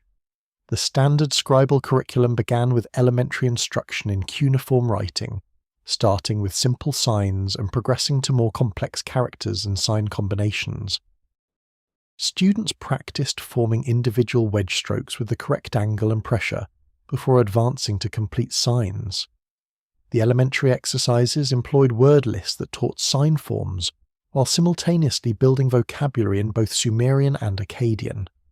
These lexical lists, arranged thematically by categories including trees, wooden objects, reeds, vessels, and geographical terms, served as comprehensive dictionaries that enabled systematic vocabulary acquisition. The intermediate curriculum introduced students to Sumerian grammar through model compositions that demonstrated proper syntax, verb conjugation, and nominal declension. The educational texts employed a sophisticated pedagogical approach, where students first copied Sumerian model texts, then created Akkadian translations demonstrating their understanding, and finally composed original Sumerian compositions following the grammatical patterns they had learned. This three-stage methodology ensured that students developed both passive comprehension and active production capabilities in Sumerian. The advanced curriculum exposed students to the preserved corpus of Sumerian literary, mathematical, and technical texts that represented the intellectual heritage requiring transmission to future generations. Students copied and memorized substantial portions of major literary works including myths, epics, hymns, and wisdom compositions. They worked through mathematical problem sets drawn from Sumerian sources, developing computational skills while mastering the base 60 numerical system and geometric calculation methods. They studied technical texts covering agriculture, construction, metalworking, and other crafts that preserved practical knowledge essential for maintaining technological capabilities. The copying exercises that form the bulk of archaeological evidence for scribal education demonstrate the enormous effort invested in knowledge preservation. A typical scribal student during the Old Babylonian period might spend 10 to 15 years in formal education, during which time they would copy thousands of lines of Sumerian text. The repetitive nature of this copying served multiple functions beyond simple preservation, including development of precise hand-eye coordination necessary for quality cuneiform writing, internalization of grammatical patterns through repeated exposure, and memorization of extensive textual material that students were expected to reproduce from memory. The teacher-student relationship in Babylonian scribal schools followed apprenticeship models, where advanced students received individualized instruction from master scribes. The educational texts occasionally preserve glimpses of this relationship through dialogues between teacher and student, corrections marked on student exercises, and references to disciplinary measures employed to maintain educational standards. The texts indicate that scribal training was rigorous and demanding, with high expectations for student performance and serious consequences for inadequate effort or achievement. The economic support for scribal education came primarily from temple institutions that required literate administrators for their operations, but also recognized their broader responsibility for cultural preservation. The temples provided physical space for schools, supported teaching staff through regular rations, and absorbed the costs of clay tablets and other educational materials. Some evidence suggests that elite families paid tuition fees to secure education for their sons, creating economic incentives that helped sustain scribal schools even during periods of political instability or economic difficulty. The geographical distribution of scribal schools across multiple Babylonian cities created a decentralized preservation network that protected Sumerian knowledge from loss through localized disasters. If a school at one city was disrupted by warfare, epidemic, or other catastrophe, schools at other locations could continue operating and eventually help restore lost educational capacity. This distributed system proved remarkably resilient, maintaining continuity of Sumerian education through centuries of political fragmentation and periodic military conflicts. The preservation of Sumerian knowledge through the collapse period was facilitated by the development of mystery school traditions that restricted access to advanced learning while ensuring its continuity. These institutions, operating within temple complexes at Babylon, Borsippa, and other major cities, maintained educational programs that combined religious initiation with technical training in mathematics, astronomy, and medicine. The mystery school traditions that emerged during the Old Babylonian period represented evolution of earlier Sumerian educational practices toward more exclusive and specialized institutions. Unlike the relatively open scribal schools that trained administrators for temple and palace bureaucracies, the mystery schools restricted enrollment to candidates who demonstrated exceptional intellectual capabilities and underwent religious initiation ceremonies that bound them to secrecy regarding advanced knowledge. This exclusivity served multiple functions, including maintaining elite status for advanced learning, preventing misuse of powerful knowledge by untrained individuals, and creating tight-knit communities of scholars committed to knowledge preservation. The initiation ceremonies that marked entry into mystery school traditions combined religious ritual with psychological conditioning designed to create strong bonds between initiates and their scholarly communities. The ceremonies typically occurred at significant life transitions, often during adolescence or early adulthood, and involved periods of isolation, fasting, meditation, and exposure to carefully orchestrated experiences intended to transform initiates' consciousness and prepare them for advanced study. The specific details of these initiation procedures remain largely unknown due to the secrecy surrounding mystery school operations, though fragmentary references in later texts suggest they involved progressive revelation of cosmological knowledge and direct experience of altered states of consciousness.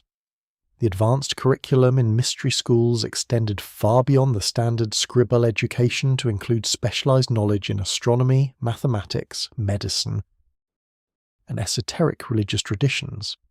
The astronomical training involved not only memorization of star catalogues and calculation methods, but also systematic observation programs where students spent years conducting nightly sky watching to develop direct familiarity with celestial phenomena. The mathematical instruction progressed beyond practical administrative calculations to explore theoretical relationships, geometric proofs, and computational methods that had no immediate practical application but represented pure intellectual achievement. The medical training in mystery schools combined practical clinical instruction with theoretical frameworks that integrated physiological understanding with religious cosmology. Students learned pharmaceutical preparations and surgical techniques through apprenticeship with practicing physicians, while simultaneously studying medical texts that explain disease causation in terms of supernatural influences, humoral imbalances, and cosmic correspondences. This integration of practical and theoretical knowledge created medical practitioners who could function both as empirical clinicians and as religious specialists capable of addressing spiritual dimensions of illness. The Borsippa temple complex, dedicated to Nebu, the god of writing and wisdom, became particularly important as a center for mystery school traditions during the Babylonian period. Archaeological excavations at the site revealed extensive library facilities, astronomical observation platforms, and educational chambers that served the scholarly community. The texts discovered at Bossipa include advanced astronomical calculations, mathematical treatises, and medical compendia that demonstrate the sophisticated knowledge cultivated within mystery school environments. The social organization of mystery schools created hierarchical structures where knowledge revelation occurred in stages corresponding to demonstrated competency and trustworthiness. Junior initiates received basic instruction in standardized curriculum, while senior members accessed progressively more advanced and restricted knowledge.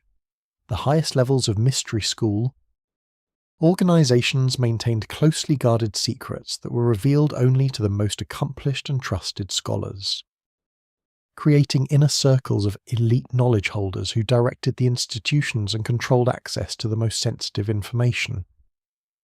The relationship between mystery schools and political authorities varied across different periods and locations. Some rulers recognized the value of supporting scholarly institutions and provided generous patronage that enabled mystery schools to maintain extensive operations. Other rulers viewed mystery schools with suspicion, concerned that exclusive knowledge communities might develop loyalties that competed with political authority or harbour subversive activities under cover of scholarly pursuits. Despite these tensions, mystery schools generally maintained sufficient political autonomy to preserve their traditions across changes in ruling dynasties. The knowledge preservation protocols employed by mystery schools included both written documentation and oral transmission methods that ensured redundancy in case either system failed. Critical information was recorded in multiple copies, distributed across different temple archives, while simultaneously being memorized by senior scholars who could reconstruct texts if written versions were lost. This dual preservation approach proved effective in maintaining knowledge continuity through periods when libraries were damaged by fire, looting, or neglect. Sumerian literary compositions, including the Epic of Gilgamesh, the Atrahasis flood narrative, and numerous hymns and lamentations, were systematically copied and preserved by Babylonian scribes who recognized their cultural and religious significance. The library of Ashurbanipal at Nineveh, excavated by Austin Henry Layard in the 1850s, contained hundreds of Sumerian literary texts copied by Assyrian scribes during the 7th century BC, demonstrating that preservation efforts continued for over a millennium after the Sumerian collapse. The Epic of Gilgamesh, perhaps the most famous literary work from ancient Mesopotamia, survives in multiple versions spanning nearly 2 millennia from its earlier Sumerian compositions through the standardized Akkadian version created during the Middle Babylonian period. The poem's preservation history illustrates the processes by which Sumerian literature was transmitted through successive cultural transformations. The earliest Gilgamesh compositions, dating to the year 3 and Old Babylonian periods, consisted of separate Sumerian poems describing different episodes from the hero's legendary career. These individual compositions were later integrated into a unified narrative structure in Akkadian, demonstrating creative adaptation rather than simple translation. The process of literary transmission from Sumerian to Akkadian involved sophisticated editorial work that went beyond mechanical copying to include interpretation, expansion, and theological elaboration. Babylonian scribes who adapted Sumerian literary works frequently added explanatory passages that clarified obscure references, expanded dialogue sections to develop character psychology, and inserted theological reflections that aligned ancient narratives with contemporary religious understanding. This creative engagement with source material ensured that transmitted literature remained culturally relevant, rather than becoming fossilized artifacts of an extinct civilization. The preservation of Sumerian literary compositions served multiple functions within Babylonian cultural life. The texts provided historical connection to the civilization's foundational period, legitimizing contemporary institutions and practices through demonstration of ancient precedent. They supplied literary models that educated scribes studied to develop compositional skills and aesthetic judgment. They contained religious and philosophical wisdom that informed theological speculation and ethical reasoning. The multifaceted utility of Sumerian literature created diverse constituencies supporting its preservation and ensuring institutional commitment to maintaining textual traditions. The Atrahasis epic, which narrates the creation of humanity and the Great Flood, demonstrates particularly clear continuity from Sumerian sources through Babylonian adaptations. The Old Babylonian version of Atrahasis, dating to approximately 1700 BC, drew heavily on earlier Sumerian flood narratives, while integrating them into a comprehensive cosmological framework.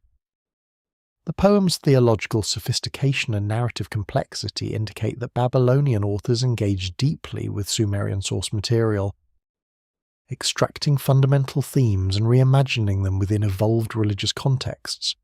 The preservation of hymnic literature presented particular challenges, because hymns were composed for specific ritual contexts associated with Sumerian religious practices that evolved substantially during the Babylonian period. The texts were preserved not as active liturgical materials, but as literary and historical documents, valued for their archaic beauty and theological content. Babylonian scribes created extensive commentaries explaining obscure Sumerian terminology, identifying referenced deities and places, and interpreting ritual actions described in the hymns. These commentaries enabled later generations to understand texts whose original contexts had become remote. The lamentation literature, particularly compositions describing the destruction of Sumerian cities during the collapse period, acquired special significance as historical documents preserving memories of civilizational trauma.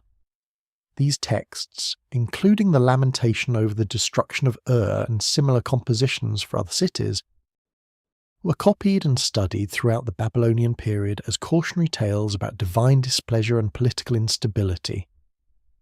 Their continued relevance ensured their preservation, even as the specific historical events they described receded into distant past. The Library of Ashurbanipal represents the culmination of Mesopotamian literary preservation efforts, bringing together copies of texts from across the entire cuneiform tradition into a single comprehensive collection. Ashurbanipal, who ruled Assyria from 668 to approximately 627 BC, commissioned systematic collection and copying of literary, religious and scholarly texts from temple libraries throughout Mesopotamia. The resulting library contained approximately 30,000 tablets covering literature, religion, divination, medicine, astronomy, mathematics, and administrative procedures. The copying program that created Ashurbanipal's library employed teams of specialized scribes who traveled to major cities collecting source materials and producing standardized copies for the royal collection. The colophons appended to many tablets identify the source libraries from which texts were copied, and the scribes responsible for producing specific copies. This documentation enables modern scholars to trace the geographical distribution of textual traditions and reconstruct the network of libraries that preserved knowledge across Mesopotamia. The excavation of Ashurbanipal's library by Layard and subsequent expeditions recovered approximately 25,000 tablets and fragments, though many additional texts were lost to illicit digging and the dissolution of unfired clay and soil. The recovered materials include multiple copies of major literary works, enabling textual scholars to reconstruct damaged passages through comparison of parallel versions. The library preservation of texts that existed in only single copies prevented the complete loss of literary works that might otherwise have vanished without trace. The architectural principles developed by Sumerian builders, particularly in temple construction and ziggurat design, were transmitted to Babylonian and Assyrian successors through detailed technical manuals and apprenticeship training. The ziggurat of Ur, constructed during the Ur III period and later restored by Neo-Babylonian kings, demonstrates architectural continuity that spanned centuries of political disruption. Technical specifications preserved in building inscriptions show that later Mesopotamian architects consulted ancient foundation documents and deliberately replicated Sumerian proportional systems. The ziggurat of Ur, built by King Ur-Nammu around 2100 BC, represents one of the best preserved examples of Sumerian monumental architecture and provides crucial evidence for understanding ancient building techniques. The structure rises in 3 massive terraces to an original height of approximately 30 metres, with the lower terrace measuring approximately 62 by 43 metres at its base. The construction employed millions of mud bricks laid in bitumen mortar. With the massive scale requiring organisational capabilities and technical knowledge that represented the pinnacle of Sumerian engineering achievement, the architectural design of the Ur ziggurat incorporated sophisticated features that addressed structural stability, drainage, and long-term durability. The core construction consisted of sun-dried mud brick that provided mass and structural support, while the exterior employed baked brick set in bitumen mortar that created a waterproof protective shell. The baked brick facing was laid with slight inward slope that directed rainwater away from the structure and enhanced visual proportions. Weep holes incorporated into the facing at regular intervals allowed moisture from the mud brick core to escape, preventing expansion and contraction cycles that could crack the protective shell. The foundation system employed multiple construction techniques to ensure stability on the soft alluvial soils characteristic of southern Mesopotamia. The builders excavated down to more competent bearing strata before beginning construction, removing soft surface deposits and creating level platforms on stable substrate. They incorporated reed matting layers within the foundation at regular intervals, creating flexible planes that could accommodate differential settlement without inducing structural cracking. They constructed drainage systems around the ziggurat base that directed groundwater away from the foundation, preventing saturation and bearing capacity reduction. The proportional systems governing ziggurat design reflected sophisticated understanding of visual aesthetics and structural optimization. The 3 terraces decreased in size following geometric ratios that created visually harmonious compositions while maintaining structural stability through progressive reduction of loads on lower levels. The stairways that provided access to upper terraces employed standardized riser and tread dimensions that facilitated comfortable climbing while integrating seamlessly into the overall architectural composition. The Neo-Babylonian restoration of the Ur ziggurat, undertaken by King Nabonidus during the 6th century BC, over 1400 years after original construction, demonstrates the continuity of architectural knowledge across the long interval. The restoration inscription describes how Nabonidus searched for and found the foundation document left by Ur-Nammu, consulting the ancient specifications to guide reconstruction work.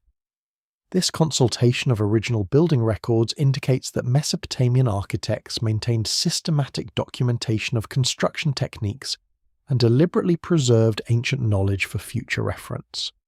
The technical specifications preserved in foundation documents included detailed information about building materials, construction sequences, proportional relationships, and ritual procedures associated with temple construction. These documents, typically inscribed on stone tablets or cylinders and buried in foundation deposits, served multiple functions including recording royal piety, establishing legal claim to construction accomplishment, and preserving technical information for future builders. The technical content indicates that foundation documents functioned as engineering records in addition to their commemorative purposes. The apprenticeship training through which architectural knowledge was transmitted involved extended practical education, where young builders learned construction techniques through direct participation in building projects under supervision of experienced masters. The training covered material selection and preparation, structural design principles, construction sequencing, quality control procedures, and problem-solving methods for addressing unexpected challenges. The hands-on nature of this training ensured that tacit knowledge including judgments about material quality, assessments of structural adequacy, and troubleshooting skills were transmitted alongside codified procedures documented in technical manuals. The continuity of architectural traditions across political transitions and cultural transformations demonstrates the effectiveness of combined written documentation and apprenticeship transmission. The Babylonian builders who constructed ziggurats at Babylon, Borsippa, and other cities during the Old Babylonian and later periods employed construction techniques and proportional systems that derived directly from Sumerian prototypes. The Assyrian builders who constructed massive palace complexes and temple structures during the Neo-Assyrian period similarly drew on architectural knowledge transmitted from Sumerian sources through Babylonian intermediaries. Although Sumerian ceased to be spoken by around 1800 BC, it remained the sacred language of Mesopotamian scholarship and religious practice for millennia. Akkadian, Babylonian, and Assyrian scribes continued producing bilingual texts, with Sumerian-Akkadian parallel columns, enabling the preservation and transmission of Sumerian knowledge across linguistic boundaries. Lexical lists compiled by Babylonian scribes catalogued thousands of Sumerian words with Akkadian equivalents, creating comprehensive dictionaries that maintained access to the ancient language. The persistence of Sumerian as a scholarly language long after its extinction, as a living tongue, represents one of history's most remarkable examples of linguistic preservation through institutional commitment. The transformation of Sumerian from vernacular speech to specialized scholarly register occurred gradually during the Old Babylonian period, with the final generation of native speakers likely dying during the early 2nd millennium BC. However, the institutional infrastructure supporting Sumerian education ensured that the language remained accessible to trained scholars for over 2,000 additional years. The bilingual texts that facilitated Sumerian preservation employed standardized formats that presented Sumerian source material alongside Akkadian translations in ways that enabled both languages to be learned simultaneously. The most common format arranged texts in parallel columns with Sumerian on the left and Akkadian translation on the right, allowing readers to compare expressions directly and understand how concepts were rendered across the linguistic boundary. Some texts employed interlinear format with Akkadian glosses written in smaller script between lines of Sumerian text, providing immediate translation assistance for difficult passages. The lexical list that formed the foundation of Sumerian language instruction represented centuries of lexicographic labour by generations of scribes who systematically catalogued Sumerian vocabulary and created standardized Akkadian equivalents. These lists, beginning with simple sign lists teaching cuneiform characters and progressing through thematic word lists organized by semantic categories, eventually evolved into comprehensive dictionaries that covered the entire preserved Sumerian lexicon.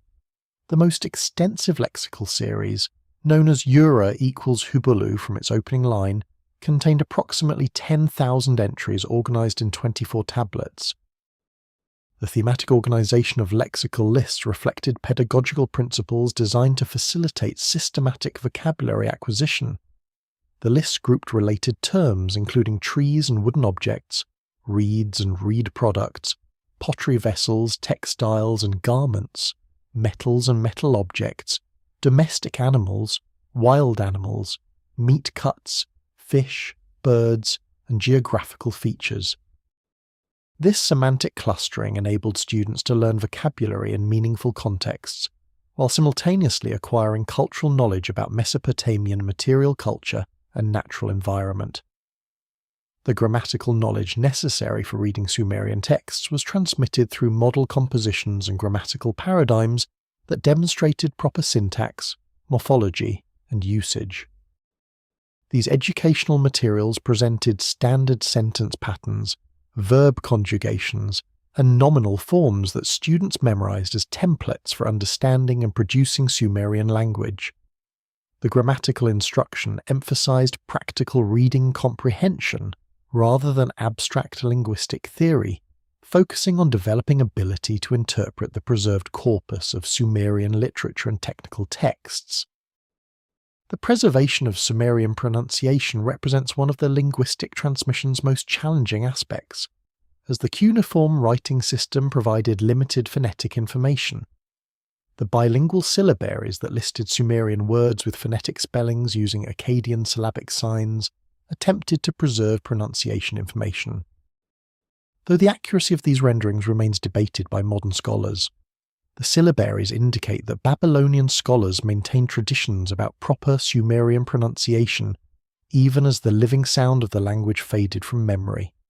The religious significance attributed to Sumerian language motivated continued scholarly engagement long after practical necessity disappeared. Sumerian was perceived as the original language of civilization, the tongue in which divine wisdom had first been revealed to humanity, and in which the gods continued to prefer communication. This sacred status ensured that religious institutions maintained strong motivation to preserve Sumerian literacy and support educational programs necessary for training competent Sumerian scholars.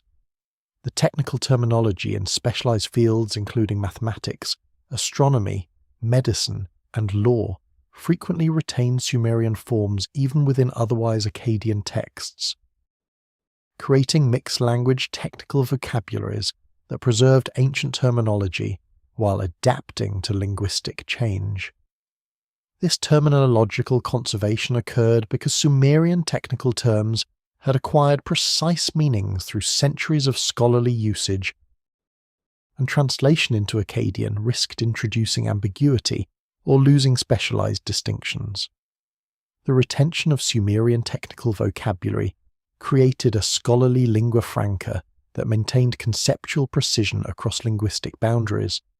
The latest securely dated texts demonstrating active Sumerian composition date to the Seleucid period during the 3rd and 2nd centuries BC, over 1500 years after Sumerian's extinction as a spoken language. These late compositions, typically religious hymns or ritual texts, demonstrate continued scholarly capability in Sumerian composition following traditional literary conventions. The texts show that scribal schools maintained educational standards capable of producing competent Sumerian authors nearly 2 millennia after the language's vernacular death. Mesopotamian historical consciousness developed a sophisticated understanding of civilizational cycles, recognizing that the Sumerian collapse was not unique, but part of recurring patterns of rise, fluorescence, and decline.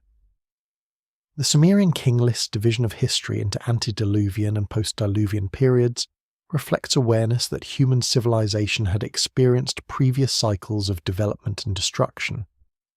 This cyclical worldview influenced Babylonian historiography and contributed to the development of systematic record-keeping designed to preserve knowledge through future collapse events. The concept of cyclical time that characterized Mesopotamian historical thought contrasted sharply with linear progressive models that would later dominate Western historical consciousness. Mesopotamian scholars understood history as a series of ages or world periods, each characterized by distinct conditions and terminated by catastrophic events that reset civilization to diminished states from which recovery and rebuilding occurred. This cyclical framework provided interpretive context for understanding the Sumerian collapse as one episode within a longer pattern of recurring civilizational transformation. The Sumerian king list structure embodies this cyclical historical consciousness through its division between antediluvian kings who ruled before the Great Flood and post-diluvian dynasties that emerged after the catastrophe. The text presents the flood as a decisive break that terminated one world age and initiated another, with kingship descending from heaven anew to establish civilization in the post-diluvian world. The extremely long reign lengths attributed to antediluvian kings, some lasting tens of thousands of years, suggest that the antediluvian age operated under different cosmic conditions than the current world. The recording of multiple city destructions and dynastic transfers in the Sumerian king list and related historical texts demonstrates awareness that political dominance was temporary and that power centers shifted repeatedly across Mesopotamian geography. The text notation that kingship moved from Eridu to Bad Tibira, to Larak to Sippar to Shurupak before the flood, and then to Kish, Uruk, Ur, and other cities after the flood creates a pattern of serial dominance where no single city maintained permanent supremacy. This pattern reinforced cyclical understanding of political history as alternating periods of centralization and fragmentation. The historical chronicles compiled by Babylonian scholars during the first millennium BC systematically documented political events, military campaigns, economic developments, and natural disasters across extended time periods.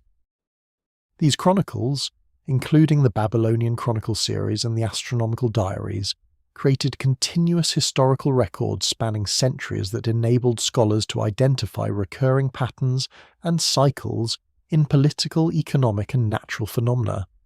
The systematic nature of this record-keeping suggests deliberate effort to preserve information that would enable future generations to understand long-term historical patterns. The awareness of cyclical patterns influenced Mesopotamian approaches to knowledge preservation by creating urgency about documenting information that might be lost during future collapse events. The recognition that civilizations rise and fall, that knowledge can be lost and must be laboriously recovered, motivated the systematic preservation efforts documented in the collapse period tablets.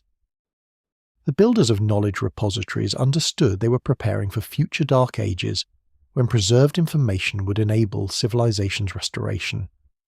The astrological and astronomical frameworks developed by Mesopotamian scholars incorporated cyclical concepts at multiple timescales from daily solar and lunar cycles through monthly lunar phases, annual seasonal cycles, multi-year planetary cycles, and the great cycle of precession spanning approximately 26,000 years.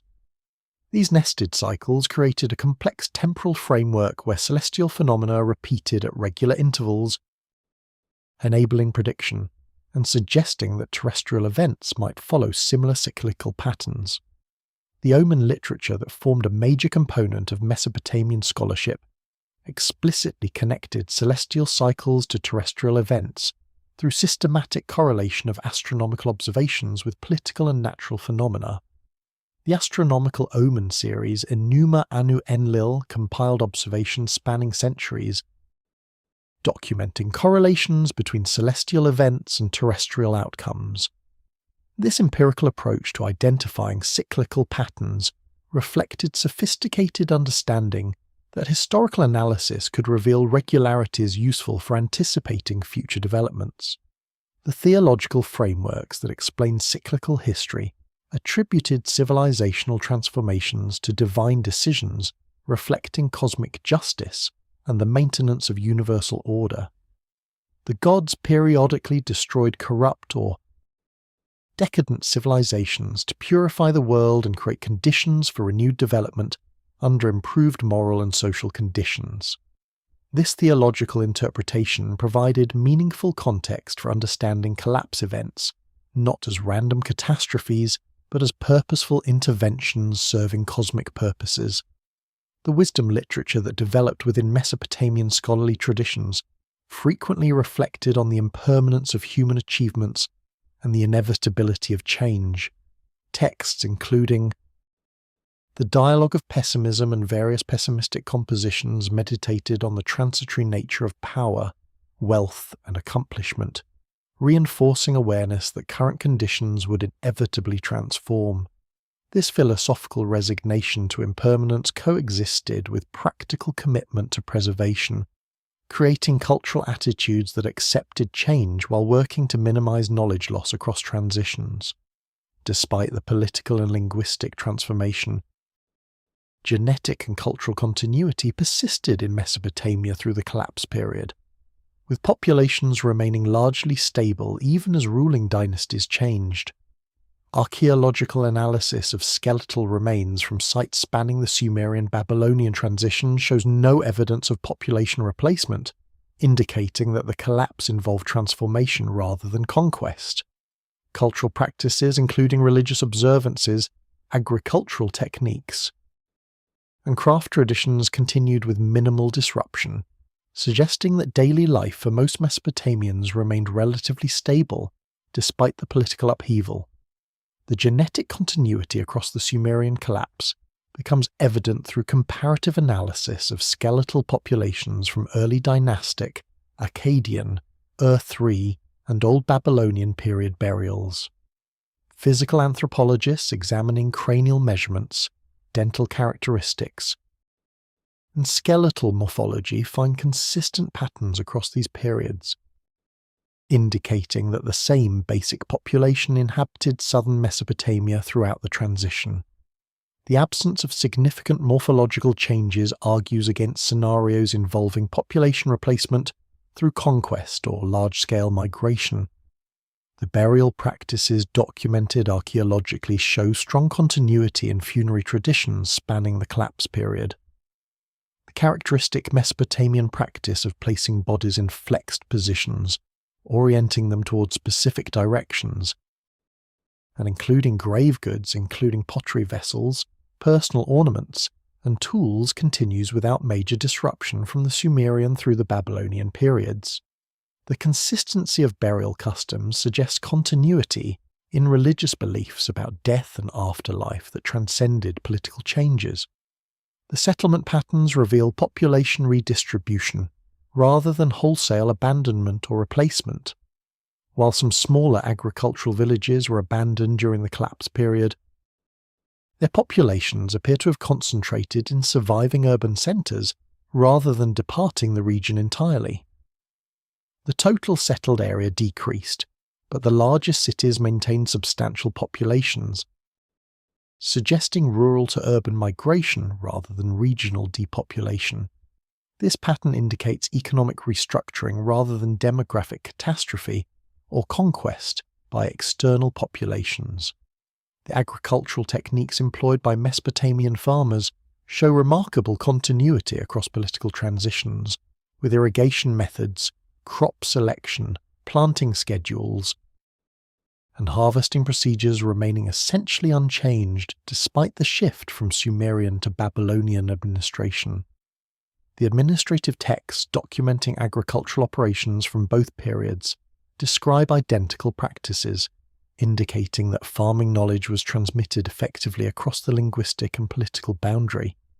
The continuity of agricultural practices suggests that rural populations, comprising the majority of Mesopotamia's inhabitants, experience minimal disruption in their daily lives. The craft production traditions, including pottery manufacture, textile weaving, metalworking, and other specialized activities, display strong continuity in techniques, styles, and organizational structures spanning the collapse period. Pottery assemblages from Ur-3 and Old Babylonian contexts show evolutionary changes in vessel forms and decorative styles rather than abrupt discontinuity suggesting population replacement.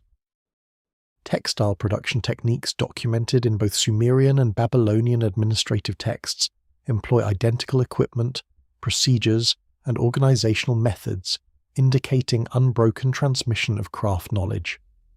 The religious institutions that dominated Mesopotamian urban life maintained continuous operation through the political transition, ensuring stability in the spiritual and social dimensions of existence. The major temples at Nippur, Uruk, and other cities continued functioning under Babylonian control using the same sacred sites, ritual procedures, and theological frameworks developed during the Sumerian period. The continuity of religious institutions provided psychological stability and cultural coherence during a period of political uncertainty. The legal traditions documented in Mesopotamian law codes show conceptual continuity across the Sumerian-Babylonian transition, despite linguistic changes in legal terminology. The principles of justice, property rights, family law, and criminal penalties preserved in Sumerian legal texts reappear in the Code of Hammurabi and other Babylonian legal compilations, indicating that fundamental legal concepts survived political transformation. The continuity of legal traditions ensured that property rights, contractual obligations, and social relationships maintained stability despite changes in ruling authority. The social structure characterized by temple and palace institutions dominating urban economies, extended family networks, organizing rural agricultural production, and specialized craft guilds controlling technical knowledge persisted essentially unchanged through the collapse.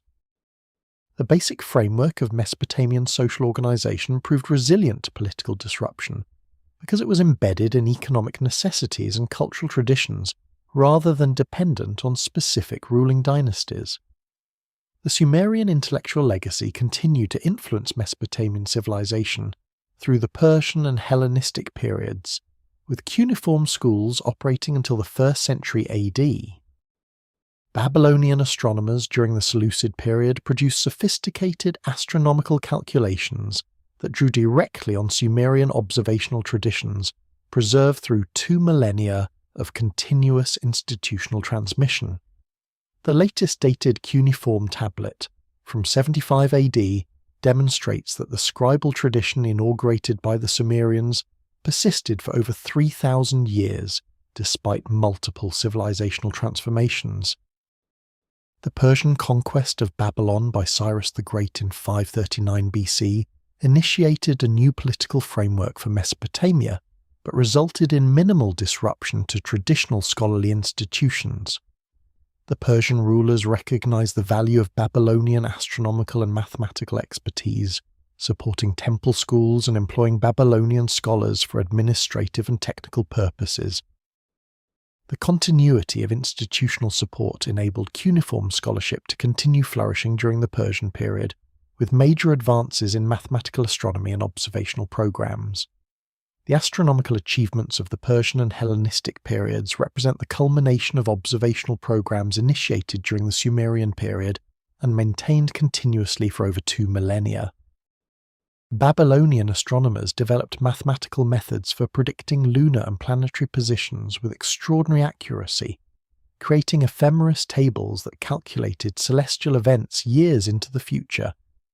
These computational techniques required access to observational records spanning centuries, demonstrating the effectiveness of knowledge preservation systems established during earlier periods.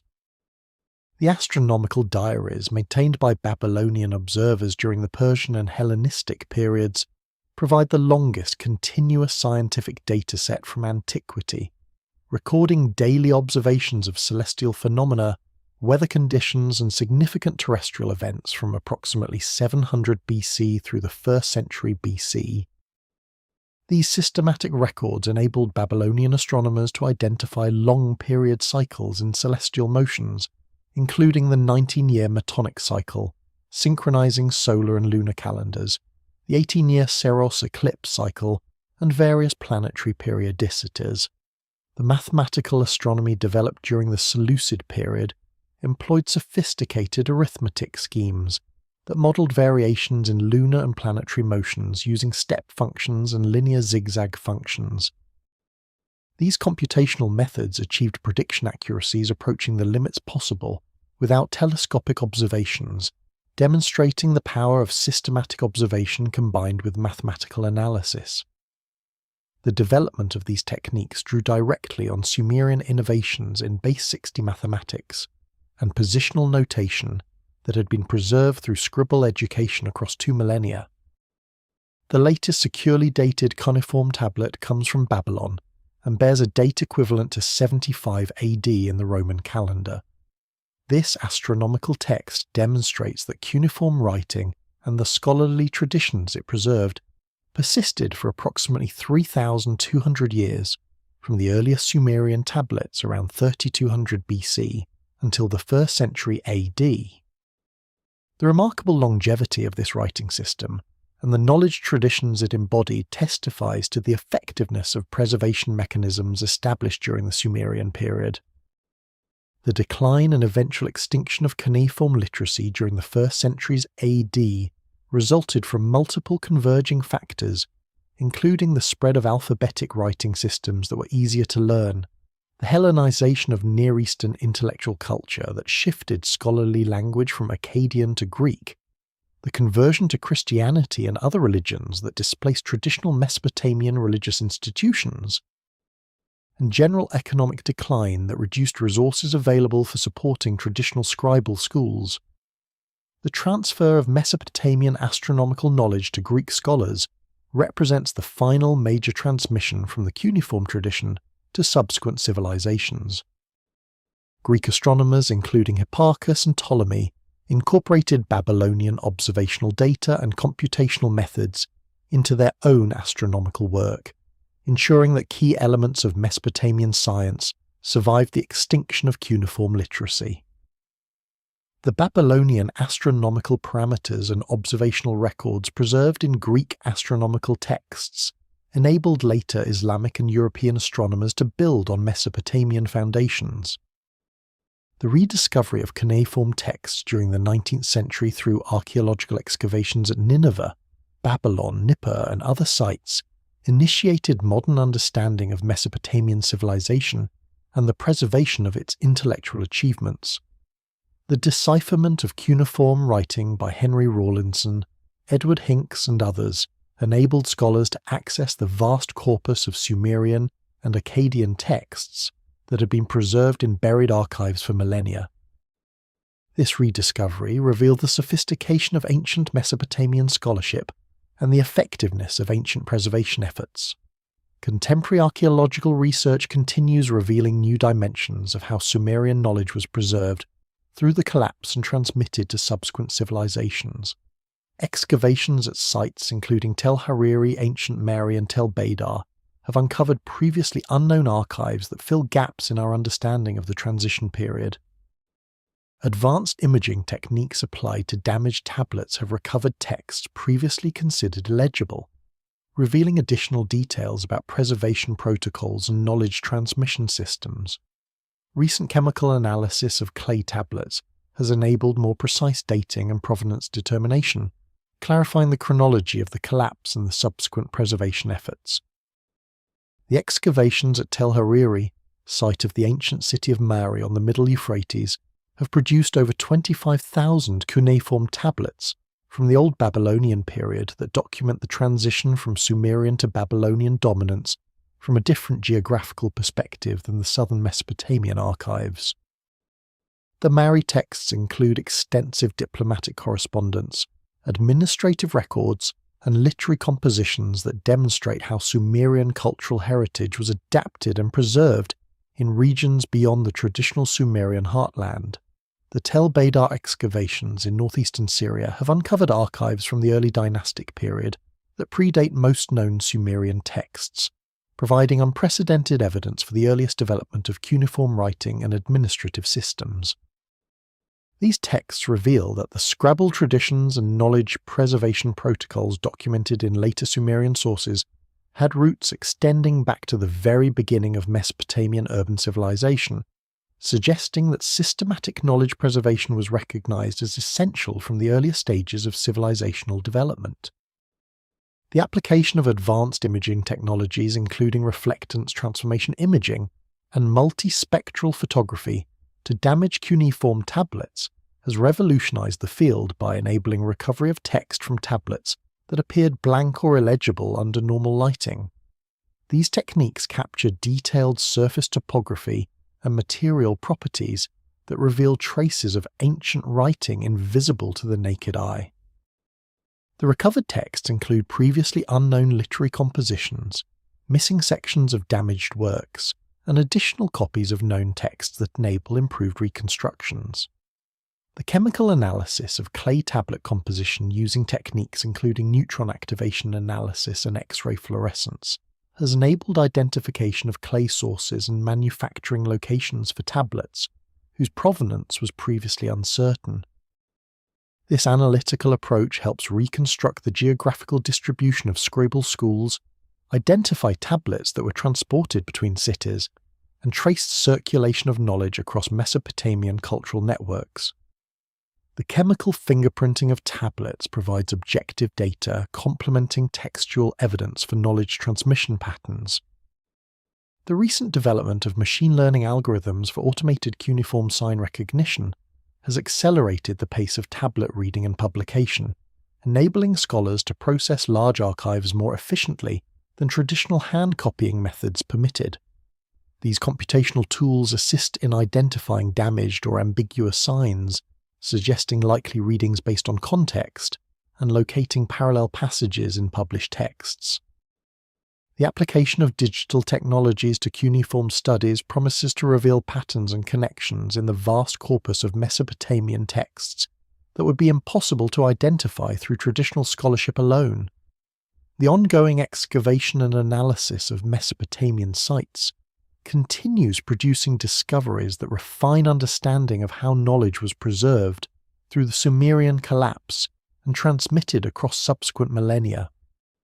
Each new archive, each recovered text, and each analytical insight adds detail to the picture of ancient preservation systems and their remarkable effectiveness in maintaining intellectual continuity across political upheavals, linguistic transformations, and civilizational disruptions. The evidence accumulated across these multiple domains of investigation reveals a profound truth about the nature of civilizational collapse and the remarkable sophistication of ancient knowledge preservation systems.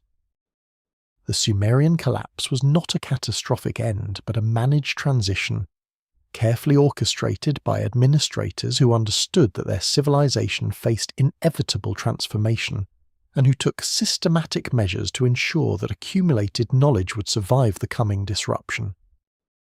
The cuneiform tablets documenting preservation protocols, the archaeological evidence of sealed archive chambers, the continuity of educational institutions, and the persistence of Sumerian scholarship for millennia after the language's extinction all testify to the effectiveness of these ancient preservation efforts. The picture that emerges from systematic analysis challenges conventional narratives of ancient collapse as chaotic disaster resulting in knowledge loss and cultural regression. Instead, the Sumerian experience demonstrates that sophisticated civilizations recognize the signs of impending transformation and possess the organizational capacity to implement comprehensive preservation strategies. The selection and training of custodian lineages, the construction of underground repositories with advanced environmental controls, the establishment of mystery school traditions, and the development of bilingual educational systems all represent deliberate institutional responses to the challenge of maintaining intellectual continuity across political and linguistic boundaries. The cyclical understanding of history that characterized Mesopotamian thought provided the conceptual framework enabling effective preservation planning. The recognition that civilizations rise and fall in recurring patterns, that knowledge accumulated over centuries can be lost in generations, and that future societies would need access to preserved wisdom motivated the substantial investments in preservation infrastructure and educational institutions. This cyclical worldview, far from promoting fatalistic resignation, inspired proactive measures to minimize knowledge loss and facilitate civilizational recovery after collapse events. The genetic and cultural continuity documented through archaeological and anthropological analysis demonstrates that civilizational transformation occurred primarily at political and linguistic levels, while daily life for most Mesopotamians remained relatively stable.